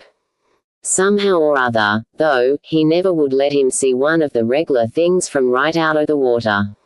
In the end he give him a funny kind o' thingamajig made out o' lead or something, that he said would bring up the fish things from any place in the water where they might be a nest o' 'em. The idea was to drop it down with the right kind o' prayers and sec. Wallaki allowed as the things was scattered all over the world, so's anybody that looked about could find a nest and bring 'em up if they was wanted. Matty didn't like this business at all, and wanted Ob should keep away from the island. But the cap'n was sharp vergain, and found he could get them gold-like things so cheap it would pay him to make a specialty of them. Things went on that way for years and Ob got enough o' that gold-like stuff to make him start the refinery in Waite's old run-down Fullen Mill. He didn't sell the pieces like they was, for folks would be all the time askin' questions. All the same his crews would get a piece and dispose of it now and then, even though they was swore to keep quiet. And he let his women folks wear some o' the well, come about 38, when I was 7-year-old. Obd he found the island people all wiped out between viages. Seems the other islanders had got wind o' what was goin' on, and had took matters into their own hands. S'pose they must 'a' had, after all, them old magic signs as the sea things says was the only things they was afeard of. No tellin' what any o' them Carnackies will chance to git a holt of when the sea bottom throws up some island with ruins older'n the deluge. Pious cusses, these was. They didn't leave nothin' standin' on either the main island or the little volcanic islet except what parts of the ruins was too big to knock down. In some places they was little stones strewed about, like charms, with somethin' on 'em like what ye call a swastika nowadays. Probably them was the old one's signs. Folks all wiped out no trace o' no gold-like things and none the nearby Carnackies 'ud breathe a word about the matter. Wouldn't even admit they'd ever been any people on that island. That naturally hit Ob pretty hard, seein', as his normal trade was doin', very poor. It hit the whole of INNSMOUTH, too, because in seafarin' days what profited the master of a ship generally profited the crew proportionate. Most of the folks around the town took the hard times kind o' sheep-like and resigned, but they was in bad shape because the fishin' was peterin' out and the mills wa'n't doin' none too well. Then's the time Obd he begun a cursin' at the folks verbain, dull sheepin', prayin' to a Christian heaven as didn't help 'em none. He told 'em he'd knowed o' folks as prayed to gods that give somethin' ye really need, and says ef a good bunch o' men 'ud stand by him, he could meb get a holt o' sartin powers as 'ud bring plenty o' fish and quite a bit of gold. 0 feet course them as sarved on the Sumatry Queen, and see the island knowed what he meant, and warn't none too anxious to get close to see things like they'd heard tell on, but them as didn't know what 'twas all about got kind o' swayed by what Obd had to say, and begun to ask him what he could do to sit 'em on the way to the faith as 'ud bring 'em results. Here the old man faltered, mumbled, and lapsed into a moody and apprehensive silence, glancing nervously over his shoulder and then turning back to stare fascinatedly at the distant black reef. When I spoke to him he did not answer, so I knew I would have to let him finish the bottle. The insane yarn I was hearing interested me profoundly, for I fancied there was contained within it a sort of crude allegory based upon the strangeness of INNSMOUTH and elaborated by an imagination at once creative and full of scraps of exotic legend. Not for a moment did I believe that the tale had any really substantial foundation, but nonetheless the account held a hint of genuine terror if only because it brought in references to strange jewels clearly akin to the malign tiara I had seen at Newburyport. Perhaps the ornaments had, after all, come from some strange island, and possibly the wild stories were lies of the bygone Obd himself rather than of this antique toper. I handed Zadok the bottle, and he drained it to the last drop. It was curious how he could stand so much whiskey, for not even a trace of thickness had come into his high, wheezy voice. He licked the nose of the bottle and slipped it into his pocket, then beginning to nod and whisper softly to himself. I bent close to catch any articulate words he might utter, and thought I saw a sardonic smile behind the stained bushy whiskers. Yes, he was really forming words, and I could grasp a fair proportion of them. Poor Matt. Matty Allows was agin it, tried to line up the folks on his side, and had long talks with the preachers. No use. They run the Congregational parson out o' town, and the Methodist fella quit. Never did see result Babcock. Jehovah. I was a mightly little critter, but I heerd what I heerd and seen what I seen. Dagon and Ashtoreth, Belial and Beelzebub, Golden Calf and the idols o' Canaan and the Philistines. Babylonish abominations. Meeny tekel you parson. He stopped again, and from the look in his watery blue eyes I feared he was close to a stupor after all. But when I gently shook his shoulder he turned on me with astonishing alertness and snapped out some more obscure phrases. "Don't believe me, hey. Hey, hey, hey. Then jest tell me, young fella, why Cap'n Obden 20-odd other folks used to row out to Devil Reef in the dead o' night and chant things so loud ye could hear 'em all over town when the wind was right. Tell me that, hey. And tell me why Obd was always droppin' heavy things down into the deep water t'other side o' the reef while the bottom shoots down like a cliff lower'n ye kin sound. Tell me what he done with that funny-shaped lead thingamajig as Wallachy give him. Hey, boy. And what did they all howl on May Eve, and agin the next Halloween? And why'd the new church parsons, fellas as used to he sailors, wear them queer robes and cover theirselves with them gold-like things Obd brung? hey. The watery blue eyes were almost savage and maniacal now, and the dirty white beard bristled electrically. Old Zadok probably saw me shrink back, for he began to cackle evilly. Hey, hey, hey, hey. Beginnin' to see hey. Maybe you'd like to a-been me in 'em days, when I seed things at night out to sea from the cupola top o' my house. Oh, I kin tell ye, little pitchers hev big ears, an' I warn't missin' nothin' o' what was gossiped about Cap'n Obden, the folks out to the reef. Hey, hey, hey. How about the night I took my pa's ship's glass up to the cupola and seed the reef bristlin' thick with shapes that dove off quick soon's the moon riz. Obden, the folks was in a dory, but 'em shapes dove off the far side into the deep water and never come up. How'd ye like to be a little shaver alone up in a cupola watchin' shapes as warn't human shapes? Hey, hey, hey, hey. The old man was getting hysterical, and I began to shiver with a nameless alarm. He laid a gnarled claw on my shoulder, and it seemed to me that its shaking was not altogether that of mirth. S'pose one night ye seed somethin' heavy heaved off'n a bed's dory beyond the reef, and then learned next day a young fella was missin' from home. Hey, did anybody ever see hide or hair o' Hiram Gilman agin? Did they? An' Nick Pierce, an' Lully Waite, an' Adoniram Southwick, an' Henry Garrison Hay? Hey, hey, hey, hey. Shapes talkin' sign language with their hands, them as had real hands. Wall, sir, that was the time Ob begun to git on his feet agin. Folks see his 3 darters a wearin' gold-like things as nobody'd never see on 'em afore, an' smoke stared comin' out o' the refinery chimbly. Other folks was prosperin', too. Fish begun to swarm into the harbor fit to kill, an' heaven knows what sized cargoes we begun to ship out to Newburyport, Arkham, and Boston. Was then Ob got the Ol' Branch Railroad put through. Some Kingsport fishermen heerd about the ketchin' come up in sloops, but they was all lost. Nobody never see 'em agin. And jest then our folk organized the esoteric Order 0 Feet Dagon, and bought Masonic Hall offen Calvary Commandery for it. Hey, hey, hey. Matt Elliott was a Masonin, agin the sellin', but he dropped out o' sight jest then. Remember, I ain't sayin' Ob was set on heaven things jest like they was on that Carnegie Isle. I don't think he aimed at fust to do no mixin', nor raise no young guns to take to the water and turn into fishes with eternal life. He wanted them gold things, an' was willin' to pay heavy, an' I guess the others was satisfied. Ver a while come in 46 the town done some lookin', an' thinkin', ver itself. Too many folks missin', too much wild preachin' at meetin' of a Sunday, too much talk about that reef. I guess I done a bit by tellin' Selectman Mowry what I see from the cupola. They was a party one night as follered a bed's crowd out to the reef, an' I heerd shots betwixt the dories. Next day Obden 32 others was in jail, with everybody wonderin' jest what was afoot and jest what charge agin cud he got to halt.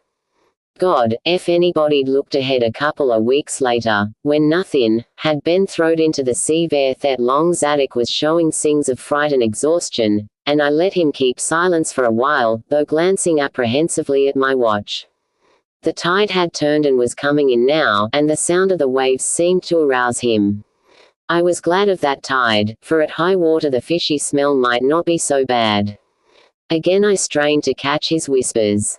That awful night I seed I was up in the cupola, hordes of swarms of all over the reef and swimmin' up the harbor into the Manaxet. God, what happened in the streets of INNSMOUTH that night? They rattled our door, but PA wouldn't open. Then he clum out the kitchen winder with his musket to find Selectman Mowry and see what he could do. Mounds o' the dead'n, the dyin' shots and screams shoutin' in all scorin', town scorin', New Church Green. Jail throwed open proclamation treason, called it the plague when folks come in and found half our people missin', nobody left but them as gene in with Obden, them things or else keep quiet. Never heard of my PA no more. The old man was panting and perspiring profusely.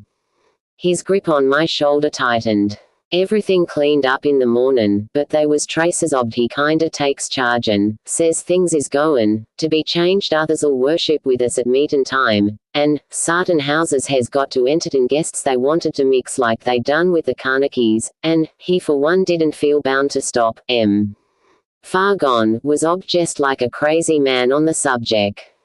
He says they brung us fish and treasure, and should have what they hankered after. Nothin' was to be different on the outside, only we was to keep shy o' strangers ef we knowed what was good ver us.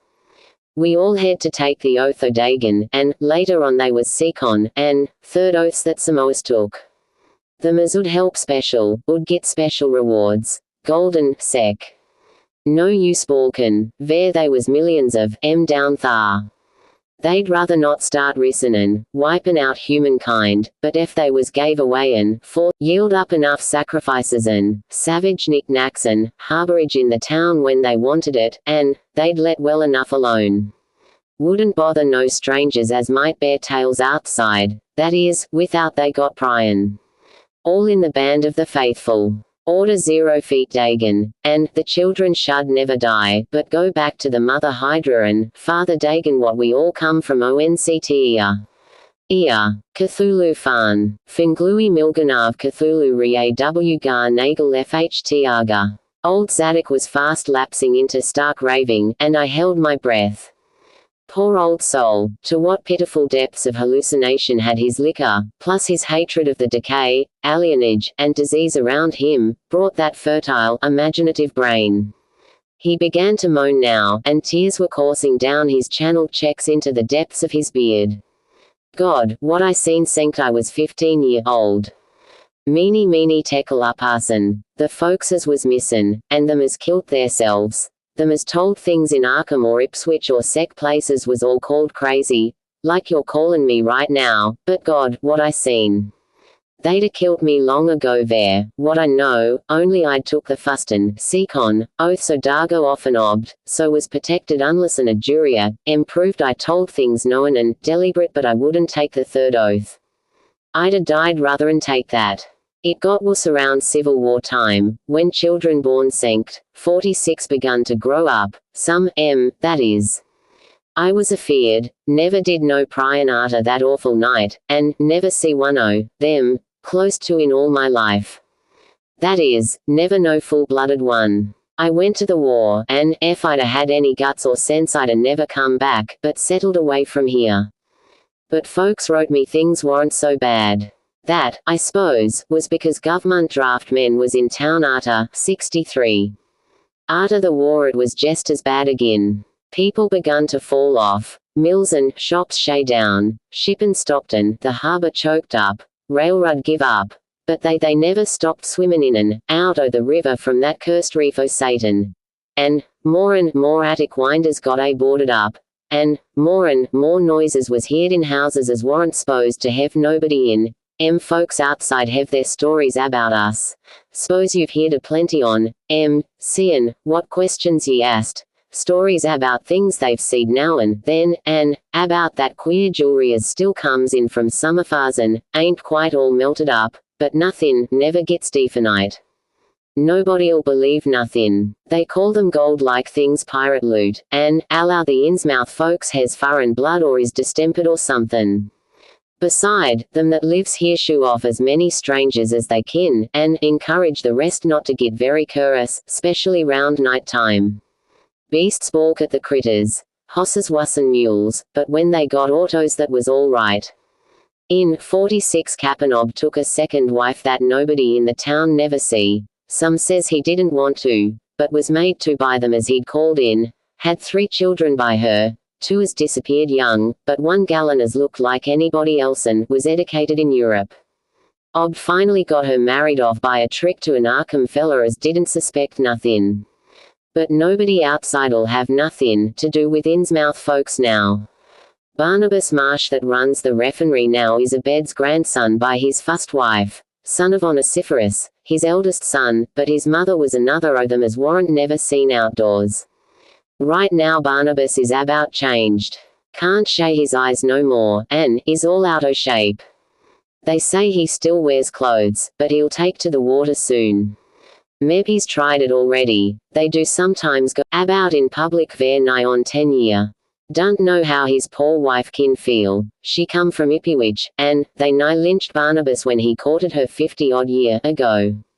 Obt he died in 78 and all the next generation is gone now. the first wife's children dead, and the rest God knows. The sound of the incoming tide was now very insistent, and little by little it seemed to change the old man's mood from maudlin tearfulness to watchful fear.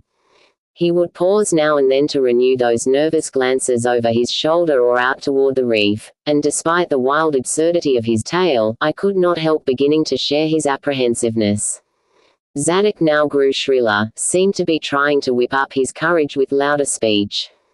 "Hey, you, why don't ye say somethin'? How'd ye like to he livin' in a town like this, with everything a rottin' dyin', and boarded up monsters crawlin' bleatin' barkin' hoppin' around, black cellars attics every way ye turn?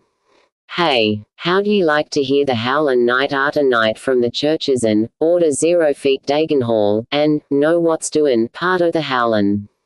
How'd ye like to hear what comes from that awful reef every May even, Holomus? Hey, think the old man's crazy, eh? Wall, sir, let me tell ye that ain't the worst." Zadok was really screaming now, and the mad frenzy of his voice disturbed me more than I care to own. "Curse ye, don't set thar a starrin' at me with 'em eyes. I tell Ob Marsh he's in hell, hes got to stay thar. Hey in hell, I says. Can't get me. I hain't done nothin', nor told nobody nothin'. Oh, you, young fella. Wall, even if I hain't told nobody nothin', yet, I'm a-goin' to now. You jest set still listen to me, boy. This is what I ain't never told nobody. I says I didn't get to do pryin' arter that night, but I found things about jest the same. You want to know what the real horror is, hey? Wall, it's this. It ain't what 'em fish devils has done, but what they're a-goin' to do. They're a-bringin' things up outer whar they come from into the town. Been doin' it ver years, slackenin' up lately. Them houses north o' the river betwixt water main streets is full of them devils what they brung, when they get ready, I say, when they get ever hear tell of a shoggoth. Hey, d'ye hear me? I tell ye I know what 'em things be. I seen one night when the hideous suddenness and inhuman frightfulness of the old man's shriek almost made me faint. His eyes, looking past me toward the malodorous sea, were positively starting from his head, while his face was a mask of fear worthy of Greek tragedy. His bony claw dug monstrously into my shoulder, and he made no motion as I turned my head to look at whatever he had glimpsed. There was nothing that I could see. Only the incoming tide, with perhaps one set of ripples more local than the long-flung line of breakers. But now Zadok was shaking me, and I turned back to watch the melting of that fear-frozen "Get out o' here! Get out o' here! They seen us! Get out ver your life! Don't wait ver nothin'! They know now! Run ver it! Quick! Out o' this town!" Another heavy wave dashed against the loosing masonry of the bygone wharf, and changed the mad ancient's whisper to another inhuman and blood-curdling scream.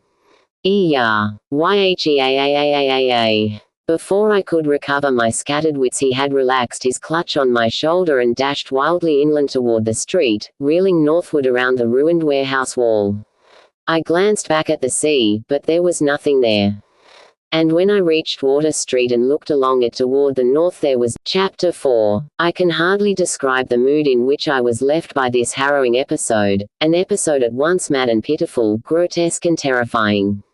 The grocery boy had prepared me for it, yet the reality left me none the less bewildered and disturbed. Puerile though the story was, old Zadok's insane earnestness and horror had communicated to me a mounting unrest which joined with my earlier sense of loathing for the town and its blight of intangible shadow. Later I might sift the tale and extract some nucleus of historic allegory, just now I wished to put it out of my head. The hour grown perilously late. My watch said 7:15, and the Arkham bus left town square at 8. So I tried to give my thoughts as neutral and practical a cast as possible, meanwhile walking rapidly through the deserted streets, gaping roofs and leaning houses toward the hotel where I had checked my valise and would find my bus. Though the golden light of late afternoon gave the ancient roofs and decrepit chimneys an air of mystic loveliness and peace, I could not help glancing over my shoulder now and then. I would surely be very glad to get out of malodorous and fear-shadowed INNSMOUTH, and wish there was some other vehicle than the bus driven by that sinister-looking fellow sergeant. Yet I did not hurry too precipitately, for there were architectural details worth viewing at every silent corner, and I could easily, I calculated, cover the necessary distance in a half-hour. Studying the grocery youth's map and seeking a route I had not traversed before, I chose Marsh Street instead of State for my approach to Town Square. Near the corner of Fall Street I began to see scattered groups of furtive whisperers, and when I finally reached the square I saw that almost all the loiterers were congregated around the door of the Gilman house. It seemed as if many bulging, watery, unwinking eyes looked oddly at me as I claimed my valise in the lobby, and I hoped that none of these unpleasant creatures would be my fellow passengers on the coach. The bus, rather early, rattled in with 3 passengers somewhat before 8, and an evil-looking fellow on the sidewalk muttered a few indistinguishable words to the driver. Sergeant threw out a mail bag and a roll of newspapers, and entered the hotel, while the passengers, the same men whom I had seen arriving in Newburyport that morning, shambled to the sidewalk and exchanged some faint guttural words with a loafer in a language I could have sworn was not English. I boarded the empty coach and took the seat I had taken before, but was hardly settled before Sergeant reappeared and began mumbling in a throaty voice of peculiar repulsiveness. I was, it appeared, in very bad luck. There had been something wrong with the engine, despite the excellent time made from Newburyport, and the bus could not complete the journey to Arkham. No, it could not possibly be repaired that night, nor was there any other way of getting transportation out of INNSMOUTH either to Arkham or elsewhere. Sergeant was sorry, but I would have to stop over at the Gilman. Probably the clerk would make the price easy for me, but there was nothing else to do. Almost dazed by this sudden obstacle, and violently dreading the fall of night in this decaying and half-unlighted town, I left the bus and re-entered the hotel lobby, where the sullen queer-looking night clerk told me I could have room 428 on next the top floor, large, but without running water, for $1. Despite what I had heard of this hotel in Newburyport, I signed the register, paid my $1, let the clerk take my valise, and followed that sour, solitary attendant up 3 creaking flights of stairs past dusty corridors which seemed wholly devoid of life. My room was a dismal rear one with 2 windows and bare, cheap furnishings, overlooked a dingy courtyard otherwise hemmed in by low, deserted brick blocks, and commanded a view of decrepit westward stretching roofs with a marshy countryside beyond. At the end of the corridor was a bathroom, a discouraging relic with ancient marble bowl, tin tub, faint electric light, and musty wooded paneling around all the plumbing fixtures. It being still daylight, I descended to the square and looked around for a dinner of some sort, noticing as I did so the strange glances I received from the unwholesome loafers. Since the grocery was closed, I was forced to patronize the restaurant I had shunned before. A stooped, narrow-headed man with staring, unwinking eyes, and a flat-nosed wench with unbelievably thick, clumsy hands being in attendance. The service was all of the counter type, and it relieved me to find that much was evidently served from cans and packages. A bowl of vegetable soup with crackers was enough for me, and I soon headed back for my cheerless room at the Gilman, getting an evening paper and a fly-specked magazine from the evil-visaged clerk at the rickety stand beside his desk. As twilight deepened I turned on the one feeble electric bulb over the cheap, iron-framed bed, and tried as best I could to continue the reading I had begun. I felt it advisable to keep my mind wholesomely occupied, for it would not do to brood over the abnormalities of this ancient, blight-shadowed town while I was still within its borders. The insane yarn I had heard from the aged drunkard did not promise very pleasant dreams, and I felt I must keep the image of his wild, watery eyes as far as possible from my imagination. Also, I must not dwell on what that factory inspector had told the Newburyport ticket agent about the Gilman house and the voices of its nocturnal tenants. Not on that, nor on the face beneath the tiara in the black church doorway, the face for whose horror my conscious mind could not account. It would perhaps have been easier to keep my thoughts from disturbing topics had the room not been so gruesomely musty. As it was, the lethal mustiness blended hideously with the town's general fishy odor and persistently focused one's fancy on death and decay. Another thing that disturbed me was the absence of a bolt on the door of my room. One had been there, as marks clearly showed, but there were signs of recent removal. No doubt it had been out of order, like so many other things in this decrepit edifice. In my nervousness I looked around and discovered a bolt on the clothes press which seemed to be of the same size, judging from the marks, as the one formerly on the door. To gain a partial relief from the general tension I busied myself by transferring this hardware to the vacant place with the aid of a handy 3-in-1 device including a screwdriver which I kept on my key ring. The bolt fitted perfectly, and I was somewhat relieved when I knew that I could shoot it firmly upon retiring. Not that I had any real apprehension of its need, but that any symbol of security was welcome in an environment of this kind. There were adequate bolts on the 2 lateral doors to connecting rooms, and these I proceeded to fasten.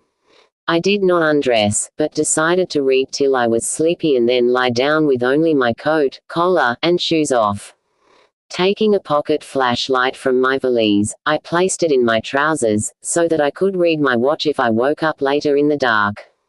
Drowsiness, however, did not come, and when I stopped to analyze my thoughts I found to my disquiet that I was really unconsciously listening for something which I dreaded but could not name. That inspector's story must have worked on my imagination more deeply than I had suspected. Again I tried to read, but found that I made no progress.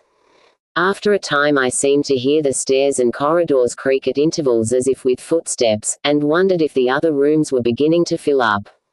There were no voices, however, and it struck me that there was something subtly furtive about the creaking. I did not like it, and debated whether I had better try to sleep at all.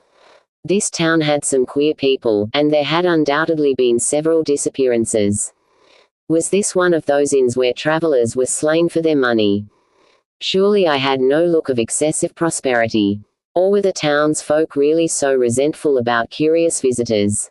Had my obvious sightseeing, with its frequent map consultations, aroused unfavorable notice?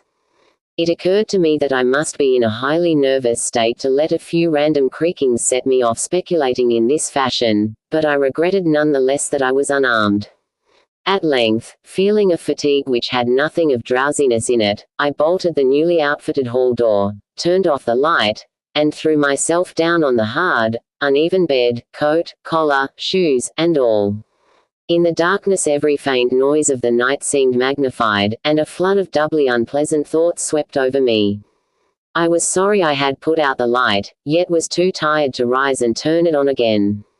Then, after a long, dreary interval, and prefaced by a fresh creaking of stairs and corridor, there came that soft, damnably unmistakable sound which seemed like a malign fulfillment of all my apprehensions. Without the least shadow of a doubt, the lock of my door was being tried, cautiously, furtively, tentatively, with a key. My sensations upon recognizing this sign of actual peril were perhaps less rather than more tumultuous because of my previous vague fears. I had been, albeit without definite reason, instinctively on my guard, and that was to my advantage in the new and real crisis, whatever it might turn out to be. Nevertheless, the change in the menace from vague premonition to immediate reality was a profound shock, and fell upon me with the force of a genuine blow. It never once occurred to me that the fumbling might be a mere mistake. Malign purpose was all I could think of, and I kept deathly quiet, awaiting the would-be intruder's next move. After a time the cautious rattling ceased, and I heard the room to the north entered with a pass key. Then the lock of the connecting door to my room was softly tried. The bolt held, of course, and I heard the floor creak as the prowler left the room. After a moment there came another soft rattling, and I knew that the room to the south of me was being entered. Again a furtive trying of a bolted connecting door, and again a receding creaking. This time the creaking went along the hall and down the stairs, so I knew that the prowler had realized the bolted condition of my doors and was giving up his attempt for a greater or lesser time, as the future would sepulchre. The readiness with which I fell into a plan of action proves that I must have been subconsciously fearing some menace and considering possible avenues of escape for hours. From the first I felt that the unseen fumbler meant a danger not to be met or dealt with, but only to be fled from as precipitately as possible.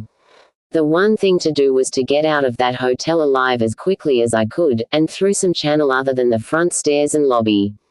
rise, however, happened, and I saw that the power had been cut off. Clearly, some cryptic, evil movement was afoot on a large scale. Just what, I could not say. As I stood pondering with my hand on the now useless switch, I heard a muffled creaking on the floor below, and thought I could barely distinguish voices in conversation. A moment later I felt less sure that the deeper sounds were voices, since the apparent hoarse barkings and loose syllabled croakings bore so little resemblance to recognized human speech. Then I thought with renewed force of what the factory inspector had heard in the night in this mouldering and pestilential building. Having filled my pockets with the flashlight's aid, I put on my hat and tiptoed to the windows to consider chances of descent. Despite the state's safety regulations, there was no fire escape on this side of the hotel, and I saw that my windows commanded only a sheer 3-story drop to the cobbled courtyard. On the right and left, however, some ancient brick business blocks abutted on the hotel, their slant roofs coming up to a reasonable jumping distance from my 4th-story level. To reach either of these lines of buildings I would have to be in a room 2 from my own, in one case on the north and in the other case on the south, and my mind instantly set to work what chances I had of making the transfer. I could not, I decided, risk an emergence into the corridor, where my footsteps would surely be heard, and where the difficulties of entering the desired room would be insuperable. My progress, if it was to be made at all, would have to be through the less solidly built connecting doors of the rooms, the locks and bolts of which I would have to force violently, using my shoulder as a battering ram whenever they were set against me. This, I thought, would be possible owing to the rickety nature of the house and its fixtures, but I realized I could not do it noiselessly. I would have to count on sheer speed, and the chance of getting to a window before any hostile forces became coordinated enough to open the right door toward me with a pass key.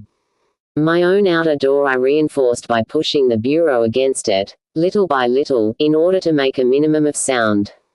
I perceived that my chances were very slender, and was fully prepared for any calamity. Even getting to another roof would not solve the problem, for there would then remain the task of reaching the ground and escaping from the town. One thing in my sepulchre was the deserted and ruinous state of the abutting building and the number of skylights gaping blackly open in each row. Gathering from the grocery boy's map that the best route out of town was southward, I glanced first at the connecting door on the south side of the room. It was designed to open in my direction, hence I saw, after drawing the bolt and finding other fastening in place, it was not a favorable one for forcing. Accordingly, abandoning it as a route, I cautiously moved the bedstead against it to hamper any attack which might be made on it later from the next room.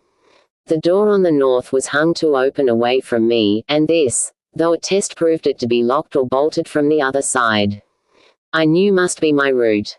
If I could gain the roofs of the buildings in Payne Street and descend successfully to the ground level, I might perhaps dart through the courtyard and the adjacent or opposite building to Washington or Bates, or else emerge in Payne and edge around southward into Washington.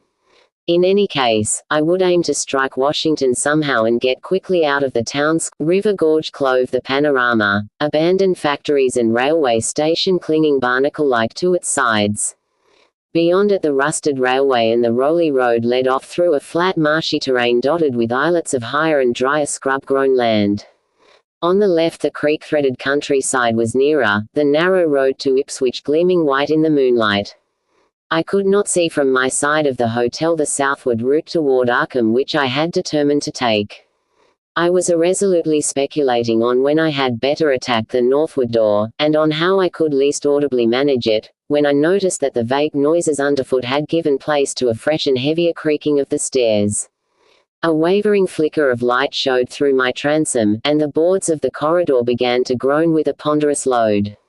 Muffled sounds of possible vocal origin approached, and at length a firm knock came at my outer door. For a moment I simply held my breath and waited. Eternities seemed to elapse, and the nauseous fishy odor of my environment seemed to mount suddenly and spectacularly. Then the knocking was repeated, continuously, and with growing insistence. I knew that the time for action had come, and forthwith drew the bolt of the northward connecting door, bracing myself for the task of battering it open. The knocking waxed louder, and I hoped that its volume would cover the sound of my efforts. At last beginning my attempt, I lunged again and again at the thin paneling with my left shoulder, heedless of shock or pain. The door resisted even more than I expected, but I did not give in. And all the while the clamor at the outer door increased. Finally the connecting door gave, but with such a crash that I knew those outside must have heard. Instantly the outside knocking became a violent battering, while keys sounded ominously in the hall doors of the rooms on both sides of me.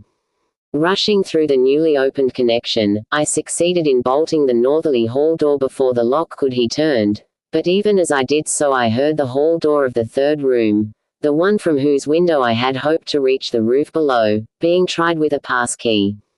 For an instant I felt absolute despair, since my trapping in a chamber with no window egress seemed complete. A wave of almost abnormal horror swept over me, and invested with a terrible but unexplainable singularity the flashlight glimpsed dust prints made by the intruder who had lately tried my door from this room. Then, with a dazed automatism which persisted despite hopelessness, I made for the next connecting door and performed the blind motion of pushing at it in an effort to get through and, granting that fastenings might be as providentially intact as in this second room, bolt the hall door beyond before the lock could be turned from outside. Sheer fortunate chance gave me my reprieve, for the connecting door before me was not only unlocked but actually ajar. In a second I was though, and had my right knee and shoulder against a hall door which was visibly opening inward. My pressure took the opener off guard, for the thing shut as I pushed, so that I could slip the well-conditioned bolt as I had done with the other door. As I gained this respite I heard the battering at the two other doors abate, while a confused clatter came from the connecting door I had shielded with the bedstead. Evidently the bulk of my assailants had entered the southerly room and were massing in a lateral attack. But at the same moment a pass key sounded in the next. The northward connecting door was wide open, but there was no time to think about checking the already turning lock in the hall. All I could do was to shut and bolt the open connecting door, as well as its mate on the opposite side, pushing a bedstead against the one and a bureau against the other, and moving a washstand in front of the hall door. I saw, trust to such makeshift barriers to shield me till I could get out the window and on the roof of the Payne Street block. But even in this acute moment my chief horror was something apart from the immediate weakness of my defenses. I was shuddering because not one of my pursuers, despite some hideous panting, grunting, and subdued barkings at odd intervals, was uttering an unmuffled or intelligible vocal sound. As I moved the furniture and rushed toward the windows I heard a frightful scurrying along the corridor toward the room north of me, and perceived that the southward battering had ceased. Plainly, most of my opponents were about to concentrate against the feeble connecting door which they knew must open directly on me. Outside, the moon played on the ridgepole of the block below, and I saw that the jump would be desperately hazardous because of the steep surface on which I must land. Surveying the conditions, I chose the more southerly of the two windows as my avenue of escape, planning to land on the inner slope of the roof and make for the nearest skylight. Once inside one of the decrepit brick structures I would have to reckon with pursuit, but I hoped to descend and dodge in and out of yawning doorways along the shadowed courtyard, eventually getting to Washington Street and slipping out of town toward the south. The clatter at the northerly connecting door was now terrific, and I saw that the weak paneling was beginning to splinter. Obviously, the besiegers had brought some ponderous object into play as a battering ram. The bedstead, however, still held firm, so that I had at least a faint chance of making good my escape. As I opened the window I noticed that it was flanked by heavy velour draperies suspended from a pole by brass rings, and also that there was a large projecting catch for the shutters on the exterior.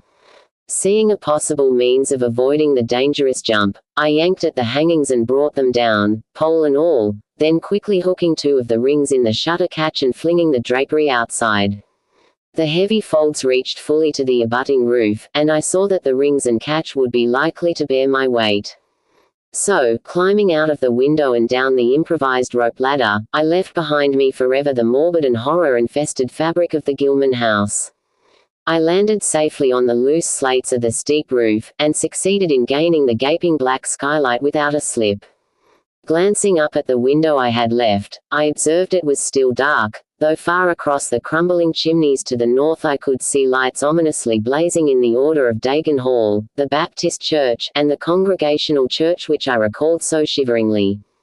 There had seemed to be no one in the courtyard below, and I hoped there would be a chance to get away before the spreading of a general alarm. Flashing my pocket lamp into the skylight, I saw that there were no steps down. The distance was slight, however, so I clambered over the brink and dropped, striking a dusty floor littered with crumbling boxes and barrels. The place was ghoulish looking, but I was past minding such impressions and made at once for the staircase revealed by my flashlight, after a hasty glance at my watch, which showed the hour to be 2 a.m. The steps creaked, but seemed tolerably sound, and I raced down past a barn-like second story to the ground floor.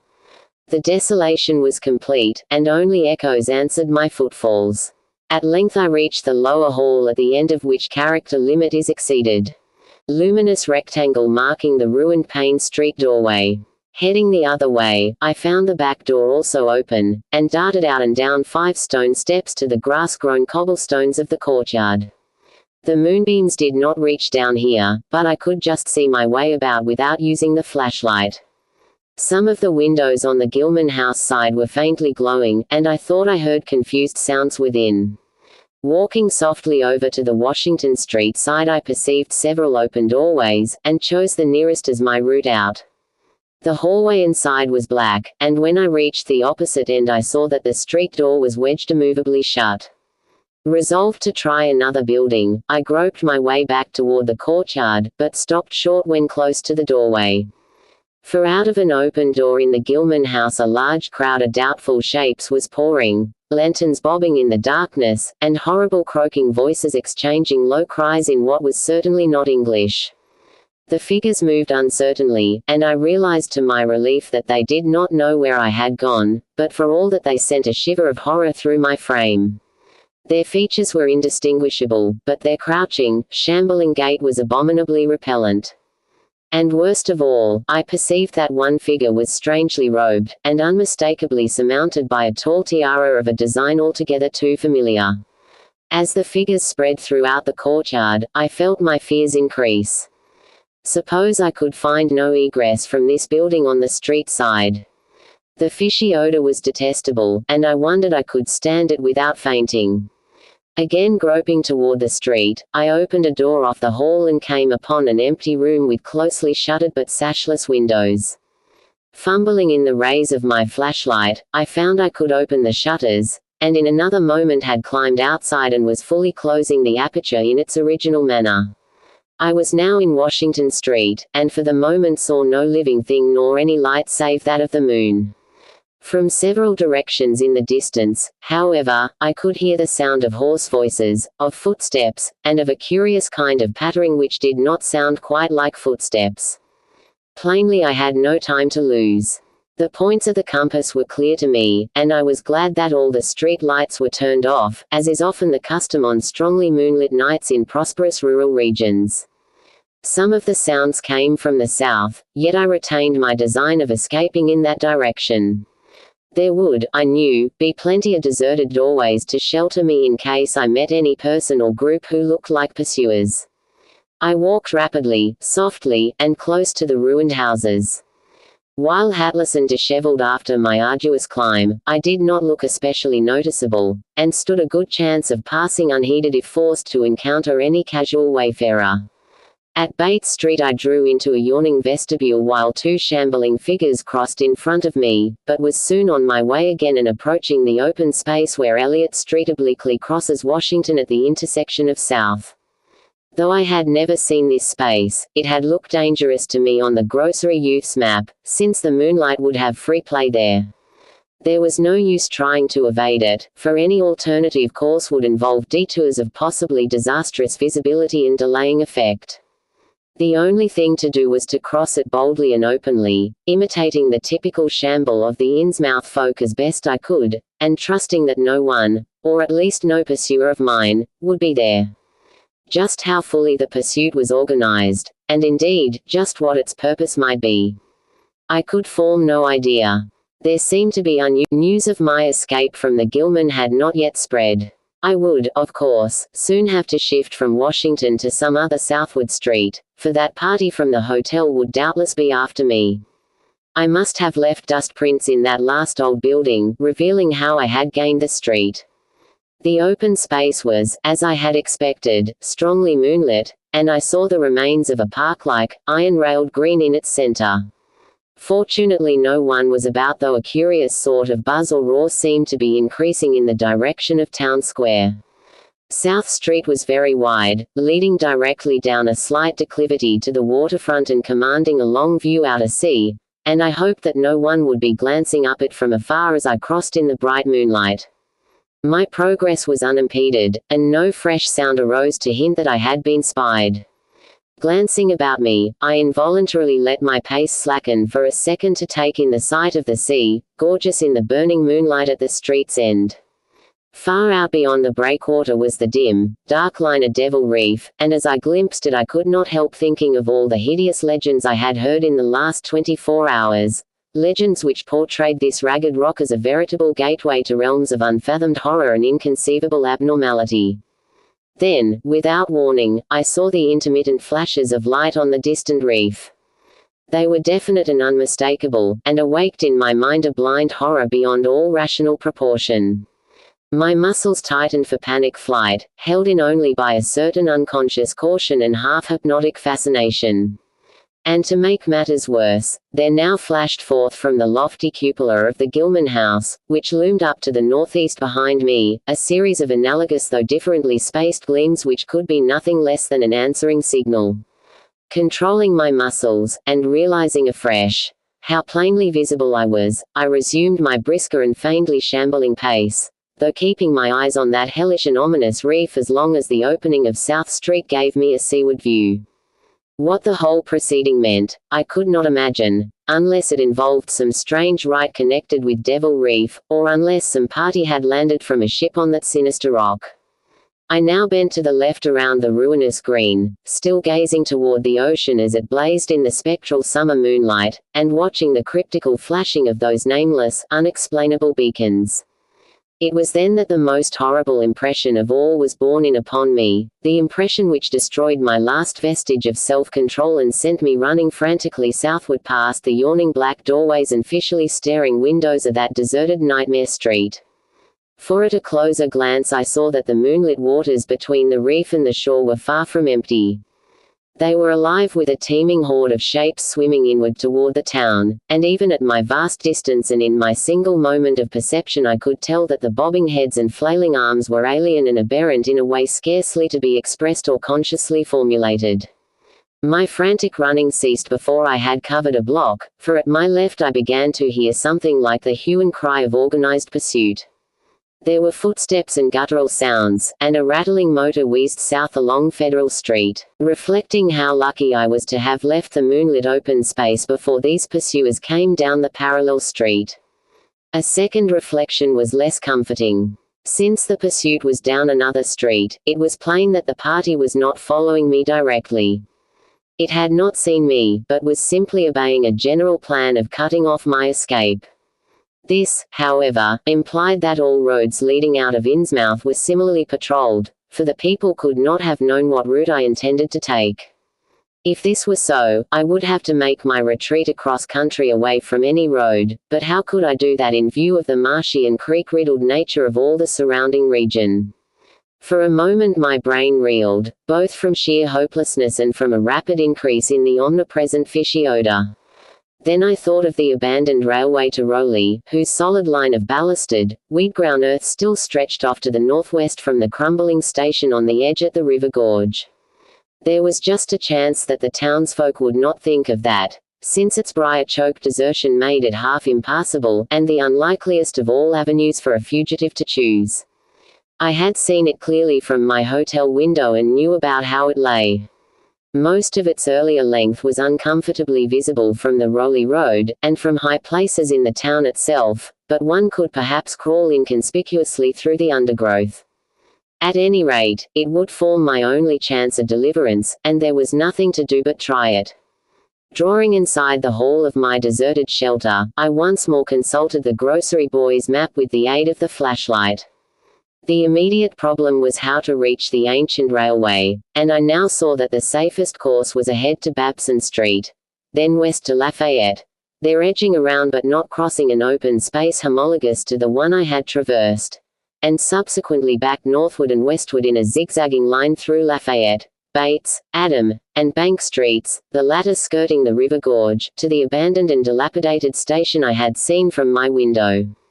My reason for going ahead to Babson was that I wished neither to recross the earlier open space nor to begin my westward course along a cross street as broad as south. Starting once more, I crossed the street to the right-hand side in order to edge around into Babson as inconspicuously as possible. Noises still continued in Federal Street, and as I glanced behind me I thought I saw a gleam of light near the building through which I had escaped. Anxious to leave Washington Street, I broke into a quiet dog trot, trusting to luck not to encounter any observing eye. Next the corner of Babson Street I saw to my alarm that one of the houses was still inhabited, as attested by curtains at the window, but there were no lights within, and I passed it without disaster. In Babson Street, which crossed Federal and might thus reveal me to the searchers, I clung as closely as possible to the sagging, uneven buildings, twice pausing in a doorway as the noises behind me momentarily increased. The open space ahead shone wide and desolate under the moon, but my route would not force me to cross it.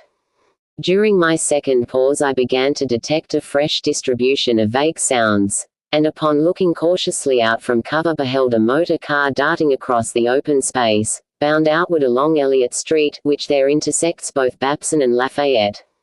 As I watched, choked by a sudden rise in the fishy odor after a short abatement, I saw a band of uncouth, crouching shapes loping and shambling in the same direction, and knew that this must be the party guarding the Ipswich Road, since that highway forms an extension of Elliott Street. Two of the figures I glimpsed were in voluminous robes, and one wore a peaked diadem which glistened whitely in the moonlight. The gait of this figure was so odd that it sent a chill through me, for it seemed to me the creature was almost hopping. When the last of the band was out of sight I resumed my progress, darting around the corner into Lafayette Street, and crossing Elliott very hurriedly lest stragglers of the party be still advancing along that thoroughfare. I did hear some croaking and clattering sounds far off toward Town Square, but accomplished the passage without disaster. My greatest dread was in recrossing broad and moonlit South Street, with its seaward view, and I had to nerve myself for the ordeal. Someone might easily be looking, and possible Elliott Street stragglers could not fail to glimpse me from either of 2 points. At the last moment I decided I had better slacken my trot and make the crossing as before in the shambling gait of an average INNSMOUTH native. When the view of the water again opened out, this time on my right, I was half determined not to look at it at all. I could not, however, resist, but cast a sidelong glance as I carefully and imitatively shambled toward the protecting shadows ahead. There was no ship visible, as I had half expected there would be. Instead, the first thing which caught my eye was a small rowboat pulling in toward the abandoned wharves and laden with some bulky, tarpaulin-covered object. Its rowers, though distantly and indistinctly seen, were of an especially repellent aspect. Several swimmers were still discernible, while on the far black reef I could see a faint, steady glow unlike the winking beacon visible before, and of a curious color which I could not precisely identify. Above the slant roofs ahead and to the right there loomed the tall cupola of the Gilman House, but it was completely dark. The fishy odor, dispelled for a moment by some merciful breeze, now closed in again with maddening intensity. I had not quite crossed the street when I heard a muttering band advancing along Washington from the north. As they reached the broad open space where I had had my first disquieting glimpse of the moonlit water I could see them plainly only a block away, and was horrified by the bestial abnormality of their faces and the dog-like subhumanness of their crouching gait. One man moved in a positively simian way, with long arms frequently touching the ground, while another figure, robed and tiara-ed, seemed to progress in an almost hopping fashion. I judged this party to be the one I had seen in the Gilman's courtyard, the one, therefore, most closely on my trail. As some of the figures turned to look in my direction I was transfixed with fright, yet managed to preserve the casual, shambling gait I had assumed. To this day I do not know whether they saw me or not. If they did, my stratagem must have deceived them, for they passed on across the moonlit space without varying their course, meanwhile croaking and jabbering in some hateful guttural patois I could not identify. Once more in shadow, I resumed my former dog trot past the leaning and decrepit houses that stared blankly into the night. Having crossed to the western sidewalk, I rounded the nearest corner into Bates Street, where I kept close to the buildings on the southern side. I passed two houses showing signs of habitation, one of which had faint lights in upper rooms, yet met with no one was stirring in that dead street beside the river gorge, and the roar of the waterfalls quite drowned my footsteps. It was a long dog trot to the ruined station, and the great brick warehouse walls around me seemed somehow more terrifying than the fronts of private houses. At last I saw the ancient arcaded station, or what was left of it, and made directly for the tracks that started from its farther end. The rails were rusty but mainly intact, and not more than half the ties had rotted away. Walking or running on such a surface was very difficult, but I did my best, and on the whole made very fair time. For some distance the line kept on along the gorge's brink, but at length I reached the long covered bridge where it crossed the chasm at a dizzying height. The condition of this bridge would determine my next step. If humanly possible, I would use it. If not, L would have to risk more street wandering and take the nearest intact highway bridge. The vast, barn-like length of the old bridge gleamed spectrally in the moonlight, and I saw that the ties were safe for at least a few feet within. Entering, I began to use my flashlight, and was almost knocked down by the cloud of bats that flapped past me. About halfway across there was a perilous gap in the ties which I feared for a moment would hold me, but in the end I risked a desperate jump which fortunately succeeded. I was glad to see the moonlight again when I emerged from that macabre tunnel. The old tracks crossed River Street at grade, and at once veered off into a region increasingly rural and with less and less of INNSMOUTH's abhorrent fishy odor. Here the dense growth of weeds and briars hindered me and cruelly tore at my clothes, but I was none the less glad that they were there to give me concealment in case of peril. I knew that much of my route must be visible from the Rowley Road. The marshy region began very abruptly, with a single track on a low, grassy embankment where the weedy growth was somewhat thinner. Then came a sort of island of higher ground, where the line passed through a shallow open cut choked with bushes and brambles. I was very glad of this partial shelter, since at this point the Rowley Road was uncomfortably near according to my window view. At the end of the cut it would cross the track and swerve off to a safer distance, but meanwhile I must be exceedingly careful. I was by this time thankfully certain that the railway itself was not patrolled. Just before entering the cut I glanced behind me, but saw no pursuer. The ancient spires and roofs of decaying INNSMOUTH gleamed lovely and ethereal in the magic yellow moonlight, and I thought of how they must have looked in the old days before the shadow fell. Then, as my gaze circled inland from the town, something less tranquil arrested my notice and held me immobile for a second. What I saw, or fancied I saw, was a disturbing suggestion of undulant motion far to the south, a suggestion which made me conclude that a very large horde must be pouring out of the city along the level Ipswich Road. The distance was great and I could distinguish nothing in detail, but I did not at all like the look of that moving column. It undulated too much, and glistened too brightly in the rays of the now westering moon. There was a suggestion of sound, too, though the wind was blowing the other way, a suggestion of bestial scraping and bellowing even worse than the muttering of the parties I had late thought, too, of those nameless swimmers I had seen. Counting the parties so far glimpsed, as well as those presumably covering other roads, the number of my pursuers must be strangely large for a town as depopulated as INNSMOUTH. Whence could come the dense personnel of such a column as I now beheld? Did those ancient, unplumbed warrens teem with a twisted, uncatalogued, and unsuspected life? Or had some unseen ship indeed landed a legion of unknown outsiders on that hellish reef?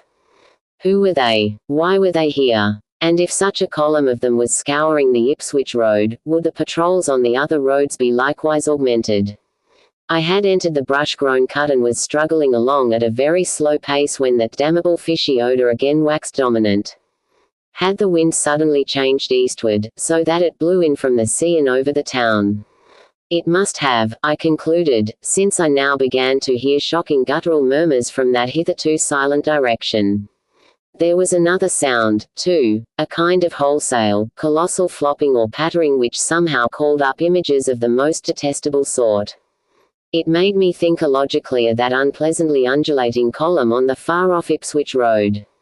And then both stench and sounds grew stronger, so that I paused shivering and grateful for the cut's protection. It was here, I recalled, that the Rowley Road drew so close to the old railway before crossing westward and diverging. Something was coming along that road, and I must lie low till its passage and vanishment in the distance.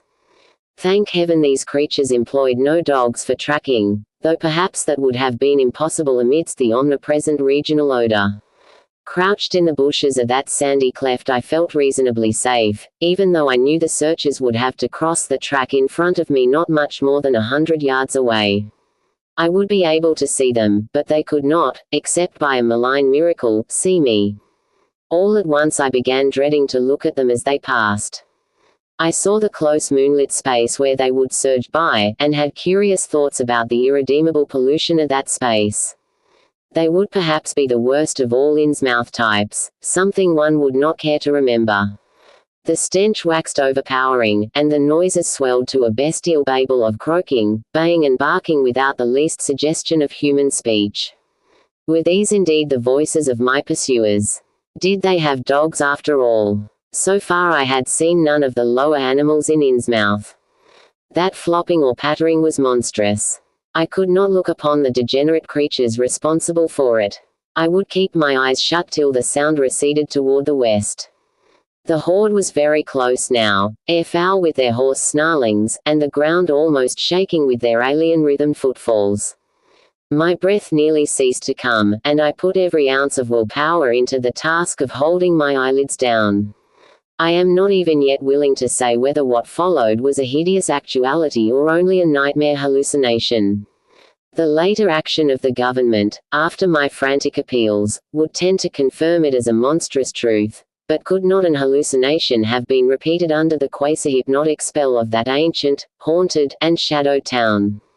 Such places have strange properties, and the legacy of insane legend might well have acted on more than one human imagination amidst those dead, stench-cursed streets and huddles of rotting roofs and crumbling steeples.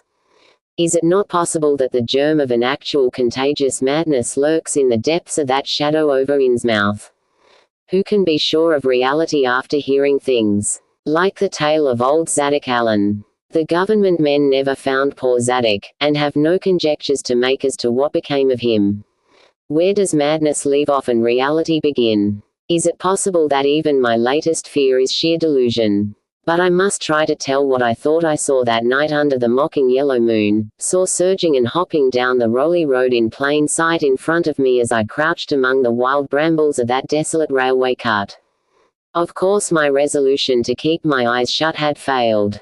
It was foredoomed to failure, for who could crouch blindly while a legion of croaking, baying entities of unknown source flopped noisomely past, scarcely more than 100 yards away? I thought I was prepared for the worst, and I really ought to have been prepared considering what I had seen before.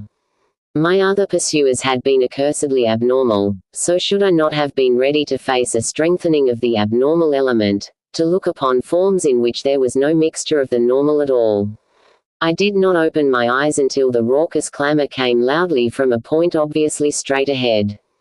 Then I knew that a long section of them must be plainly in sight where the sides of the cut flattened out and the road crossed the track, and I could no longer keep myself from sampling whatever honor that leering yellow moon might have to sepulchre.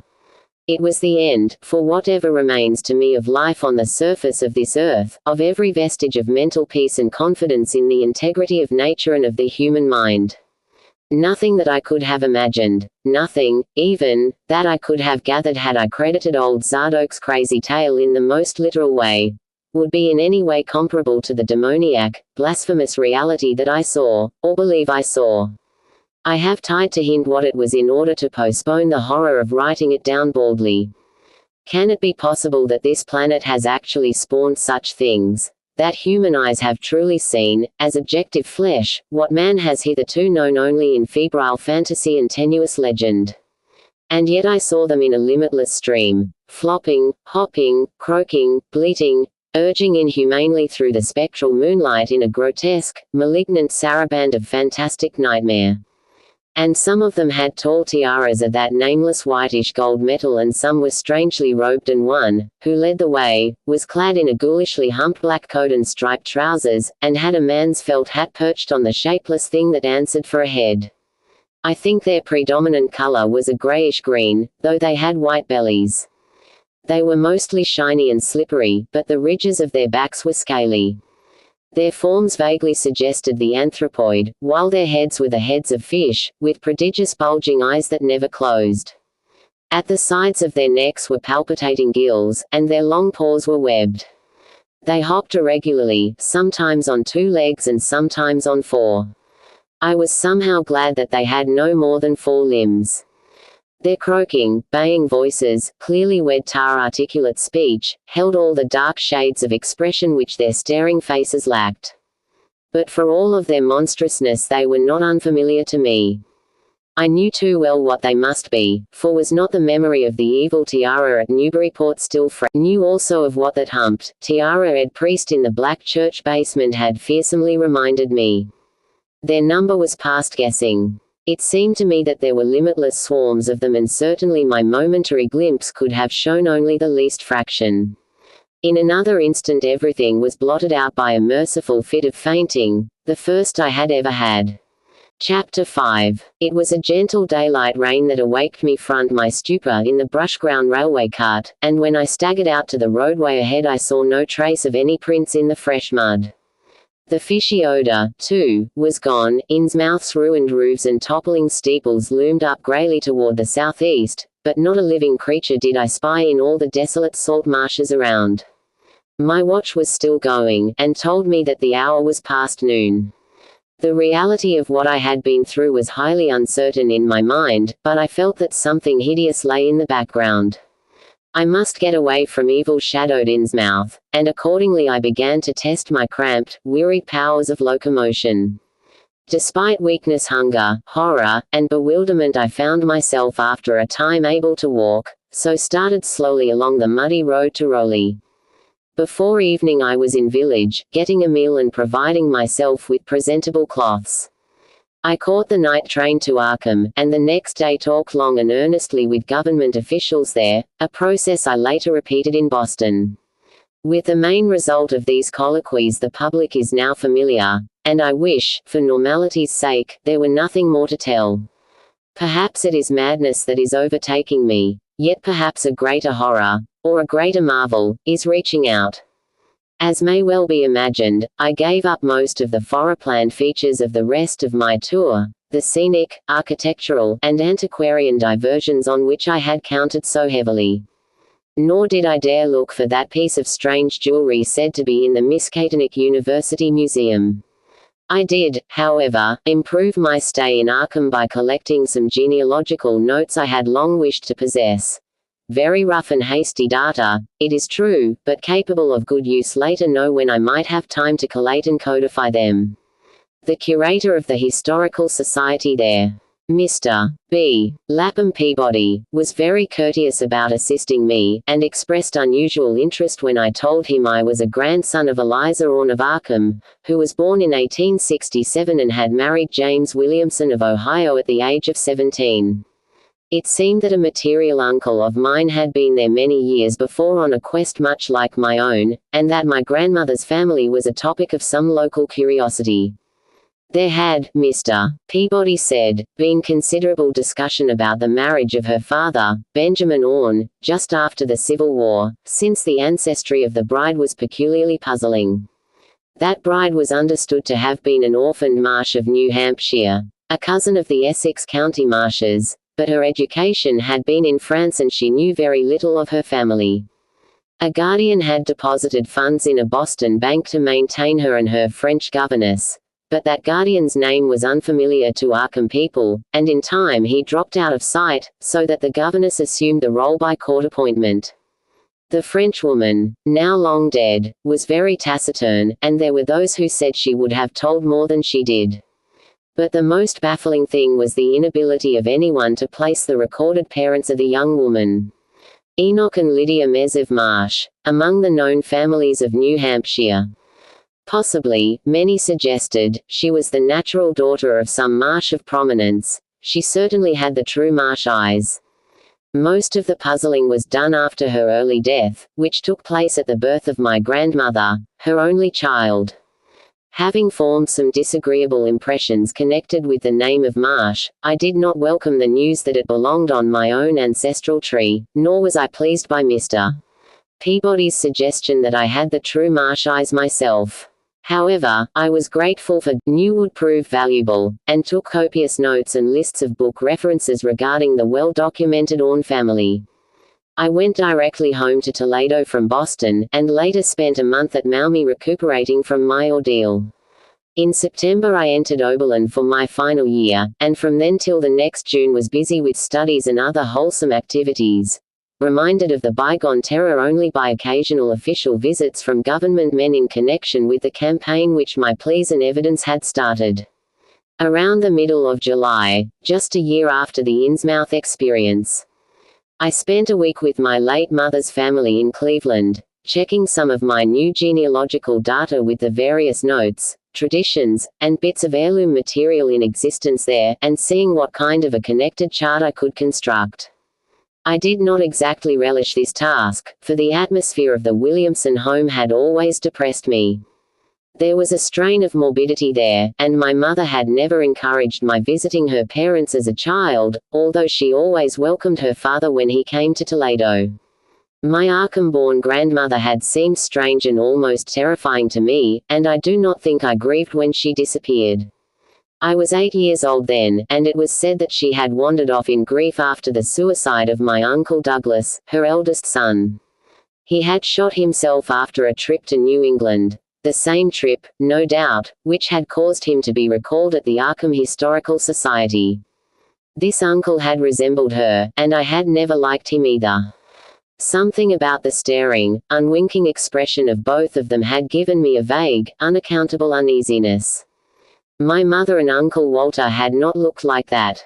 They were like their father, though poor little cousin Lawrence, Walter's son, had been almost perfect duplicate of his grandmother before his condition took him to the permanent seclusion of a sanitarium at Canton. I had not seen him in 4 years, but my uncle once implied that his state, both mental and physical, was very bad. This worry had probably been a major cause of his mother's death 2 years before.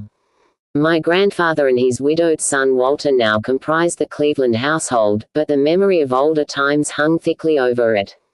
I still disliked the place, and tried to get my researches done as quickly as possible. Williamson records and traditions were supplied in abundance by my grandfather, though for Orne material I had to depend on my Uncle Walter, who put at my disposal the contents of all his files, including notes, letters, cuttings, heirlooms, photographs, and miniatures. It was in going over the letters and pictures on the Orne side that I began to acquire a kind of terror of my own ancestry. As I have said, my grandmother and Uncle Douglas had always disturbed me. Now, years after their passing, I gazed at their pictured faces with a measurably heightened feeling of repulsion and alienation. I could not at first understand the change, but gradually a horrible sort of comparison began to obtrude itself on my unconscious mind despite the steady refusal of my consciousness to admit even the least suspicion of it. It was clear that the typical expression of these faces now suggested something it had not suggested before, something which would bring stark panic if too openly thought of. But the worst shock came when my uncle showed me the Orne jewelry in a downtown safe deposit vault. Some of the items were delicate and inspiring enough, but there was one box of strange old pieces descended from my mysterious great-grandmother which my uncle was almost reluctant to produce. They were, he said, of very grotesque and almost repulsive design, and had never to his knowledge been publicly worn, though my grandmother used to enjoy looking at them. Vague legends of bad luck clustered around them, and my great-grandmother's French governess had said they ought not to be worn in New England, though it would be quite safe to wear them in Europe. As my uncle began slowly and grudgingly to unwrap the things, he urged me not to be shocked by the strangeness and frequent hideousness of the designs. Artists and archaeologists who had seen them pronounced their workmanship superlatively and exotically exquisite, though no one seemed able to define their exact material or assign them to any specific art tradition. There were 2 armlets, a tiara, and a kind of pectoral, the latter having in high relief certain figures of almost unbearable extravagance. During this description I had kept a tight rein on my emotions, but my face must have betrayed my mounting fears. My uncle looked concerned, and paused in his unwrapping to study my countenance. I motioned to him to continue, which he did with renewed signs of reluctance. He seemed to expect some demonstration when the first piece, the tiara, became visible, but I doubt if he expected quite what actually happened. I did not expect it, either, for I thought I was thoroughly forewarned regarding what the jewelry would turn out to be. What I did was to faint silently away, just as I had done in that briar-choked railway cut a year before. From that day on my life has been a nightmare of brooding and apprehension, nor do I know how much is hideous truth and how much madness. My great-grandmother had been a marsh of unknown source whose husband lived in Arkham, and did not old Zadok say that the daughter of Obd Marsh by a monstrous mother was married to an Arkham man Trophtrick? What was it the ancient toper had muttered about the line of my eyes to Captain Abed's? In Arkham, too, the curator had told me I had the true Marsh eyes. Was Obd Marsh my own great-great-grandfather? Who, or what, then, was my great-great-grandmother? But perhaps this was all madness. Those whitish gold ornaments might easily have been bought from some INNSMOUTH sailor by the father of my great-grandmother, whoever he was. And that look in the staring-eyed faces of my grandmother and self-slain uncle might be sheer fancy on my part, sheer fancy, bolstered up by the INNSMOUTH shadow which had so darkly colored my imagination. But why had my uncle killed himself after an ancestral quest in New England? For more than 2 years I fought off these reflections with partial success. My father secured me a place in an insurance office, and I buried myself in routine as deeply as possible. In the winter of 1930-31, however, the dreams began. They were very sparse and insidious at first, but increased in frequency and vividness as the weeks went by. Great watery spaces opened out before me, and I seemed to wander through titanic sunken porticos and labyrinths of weedy cyclopean walls with grotesque fishes as my companions. Then the other shapes began to appear, filling me with nameless horror the moment I awoke. But during the dreams they did not horrify me at all. I was one with them, wearing their unhuman trappings, treading their aqueous ways, and praying monstrously at their evil sea-bottom temples. There was much more than I could remember, but even what I did remember each morning would be enough to stamp me as a madman or a genius if ever I dared write it down.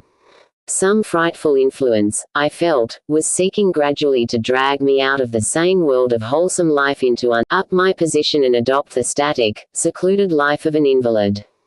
Some odd nervous affliction had me in its grip, and I found myself at times almost unable to shut my eyes. It was then that I began to study the mirror with mounting alarm.